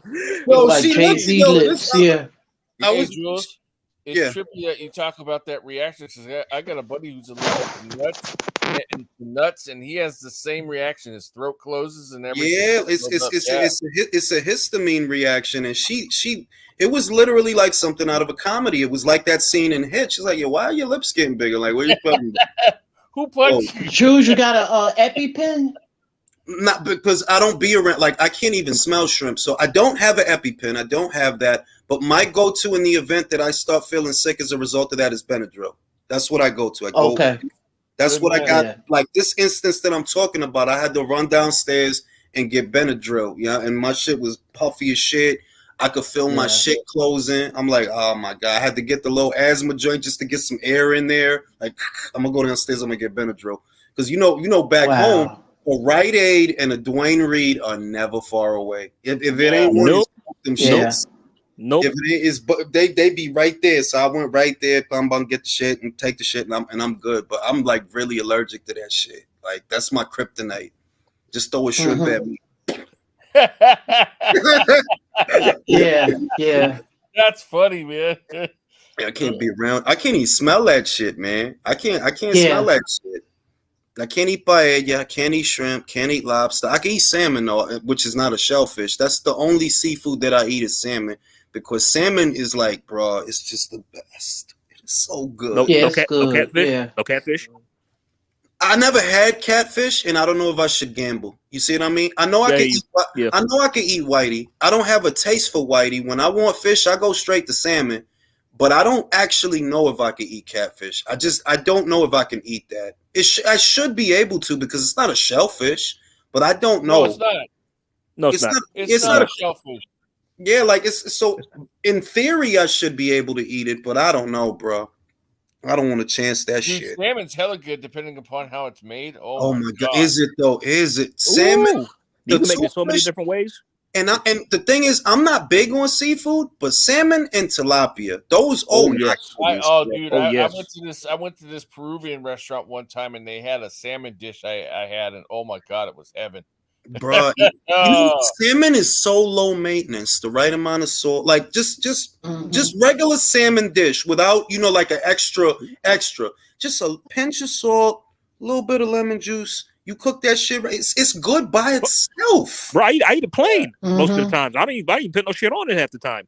Like and there's other ways to prepare it, but the basic salmon dish is so good. Just by a little bit of salt, a little bit of and it's good to go. It's the most low maintenance meal, I think, that's seafood that you ain't got to do a lot of shit to that shit. Which is why I love pork chops. Pork chops is low maintenance too, bro. Like you ain't got to do a whole lot, and they gonna be good. You know what I mean? You just gotta make sure they're cooked properly, though. Yeah. I mean, definitely. But air fryers are good for shit like that. Like I'll because air fryers dry out meat. What I like to do is I'll put the butter in the microwave, dip the pork chop in the butter to make sure that when I put it in the air fryer, because the air fryer will cook it good, and it'll be quick, and the texture is nice, which is the main thing. And as long as I do that, it don't get too dry, because that's the trade-off with an air fryer. It'll make some shit really dry. Yeah, Danny Lopez says that tilapia is good, but they're using to clean out sewers. Fuck that shit, bro.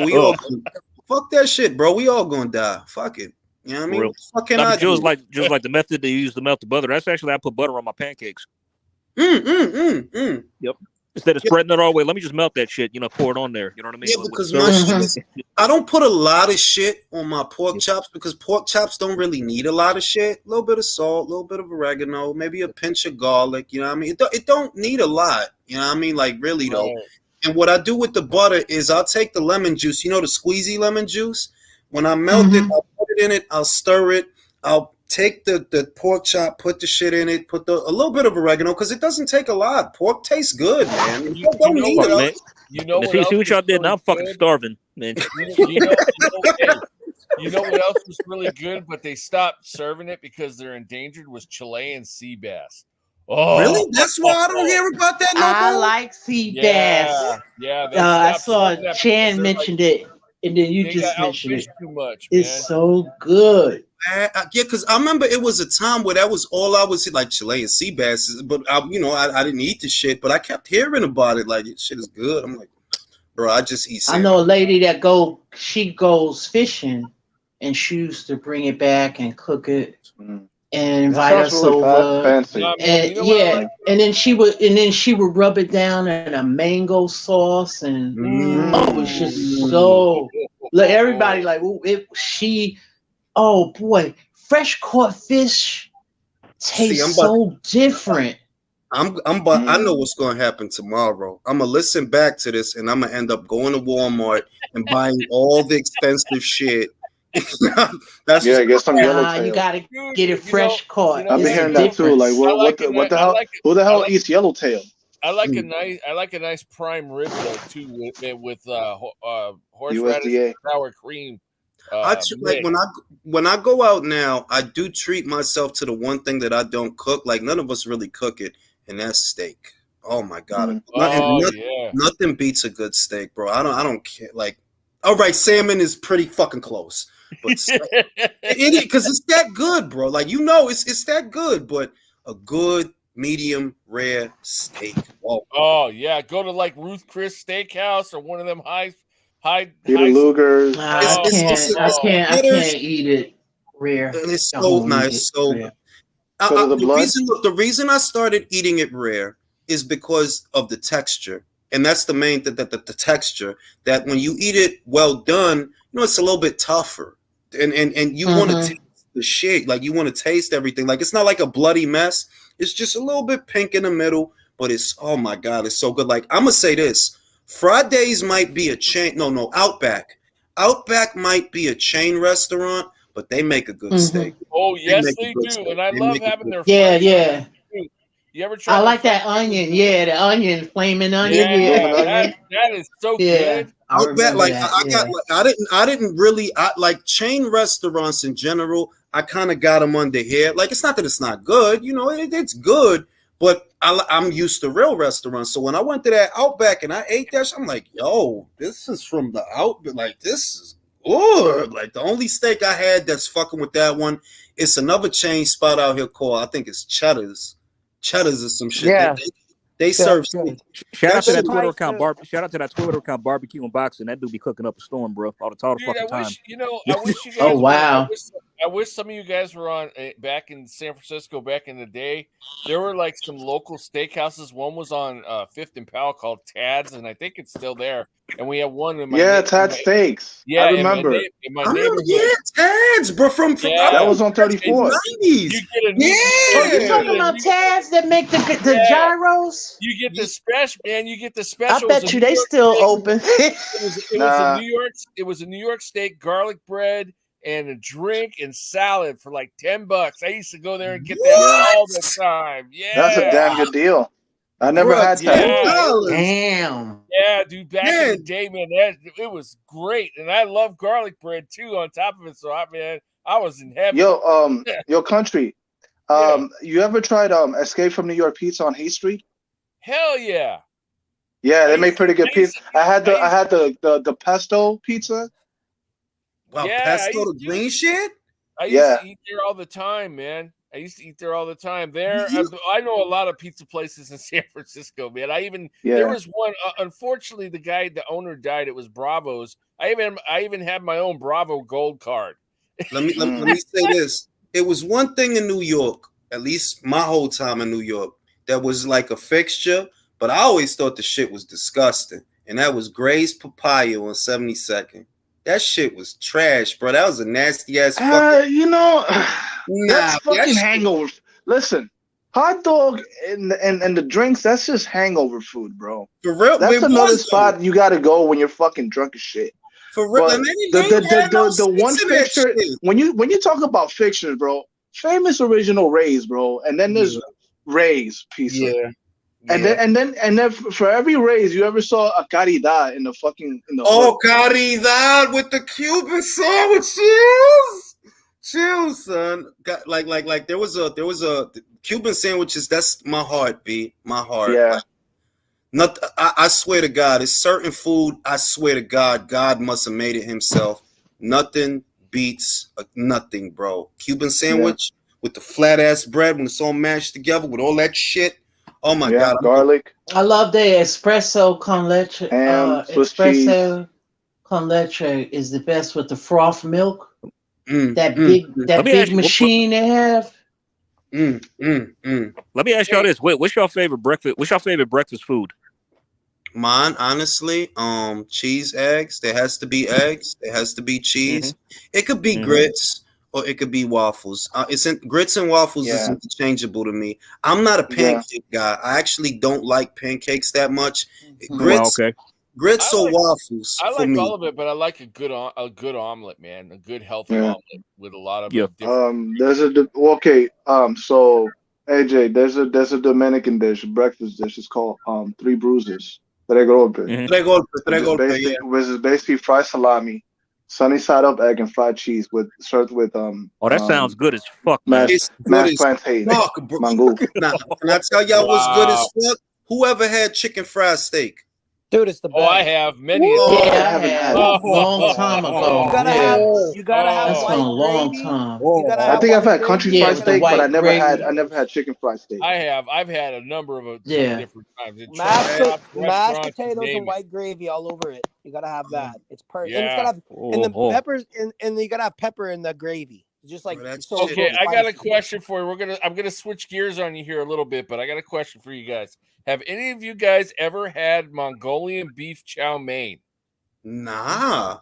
There was a restaurant. It's gone now, but it was in San Francisco, across from Balboa BART station, called Tom's. It was a little hole in the wall, but they made the best Mongolian beef chow mein. It was almost a little greasy, but it had the best flavor ever. And it was basically beef chow mein with Mongolian beef flavor. Oh, I'm gonna say this. That's the things you got to look out for in Chinatown. The most exotic shit that I ever ate was a bison burger, bro. I had that in Oklahoma, man. Dude, those are they're good though. They're good. They are. You gotta get past the musky taste just a little bit, but they're really good though. Like there was a spot. This was around 34th Street. There was a diner around 34th Street in Herald Square. You had to walk down, and that's where I had it. It was. It's not a lot of places that serve bison burgers. At least not at that time. Ate that shit. I was like, yo, this shit. Some shit. It's really clean meat. Them spots in Manhattan, them spots in Manhattan, I forgot the one that was a famous one. They used to have the ducks in the window. You know what I'm talking about. It was one, the Chinese, it was a lot of them. Some of them, I remember some of them, at least when I was younger, there were very good Chinese food spots from that pocket of Broadway from 72nd to 96th Street. Good Chinese food. It's like Chinatown. Spanish food and Chinese food. Let me tell you guys about this one dish. La Dinastía. The dynasty. Hey, let me tell you guys about this one dish. I've never been able to find it since. It was in my neighborhood. It was at Excelsior Chinese Kitchen. And I think it was a recipe that was made by the chef himself. I think his name was Chester Toy, I found out. I'm trying to track him down so I can get the recipe.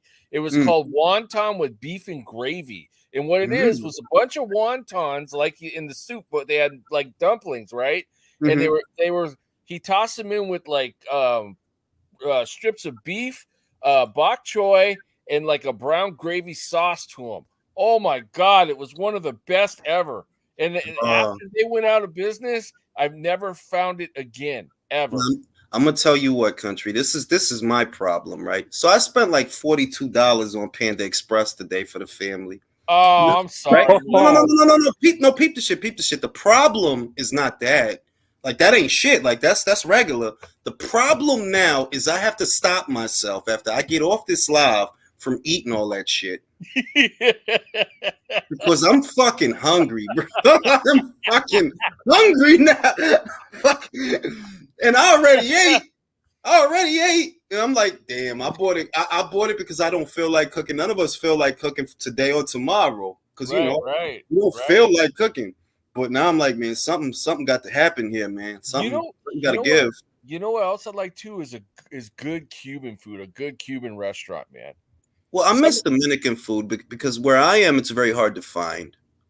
Like basic Dominican food, because we don't come here generally. My people don't come where I am. Usually, if we don't go to New York, we go to Miami. Yeah, that's where we gonna go. We gonna go where it's hot and people having sex or people selling drugs. That's where we gonna go. Because when I was in New York last time, I went to it was like a what was it, Mexican Puerto Rican food place, and they had both. But I totally but it was good. It was like totally they had one side cooked one thing, the other side cooked that. Man, but I stuck with the Puerto Rican food. Oh, dude, I was in heaven. It was so good. Yeah, like it's not like lucky for me, I did find a Jamaican spot out here. Like it's a for real Jamaican spot. They got ginger beer and all of that. Yeah, there's one out here called Dub Plate out here in Sac that's really good. And they serve all the good things, all the oxtail, all the jerk chicken, all the beef patties with the coke. Yeah, there was this one in like 135th. It's like right off the A train. You know what I like? My shit is like a unicorn, bro, because I'm in like it's very rural out here, and it's like I really found a good Jamaican spot. Like it's good, son. Ginger beer with my beef patty with my cocoa bread. I'm set. Hey, Jules, you ever try those little mincemeat pies, the beef ones that are spiced? Yeah, the beef patty with the cocoa bread. I put the shit in the cocoa bread, bro. I wonder if that those and be happy, man. That commercial place, if it's still open on 125th Street, they used to sell all kind of beef patties. I can't think of the name of the place. Is it down the block from Popeyes? Is it down the block from Popeyes? Yeah, it was a big place. They became commercialized. And they had like shrimp beef. Golden Crust. They used to have shrimp beef patties. They used to have chicken ones, all kind of beef patties. You know what else is good? Golden Corral. I had Golden Corral. Yep. Golden Corral is good. Golden Corral. I gotta go outside the city for that.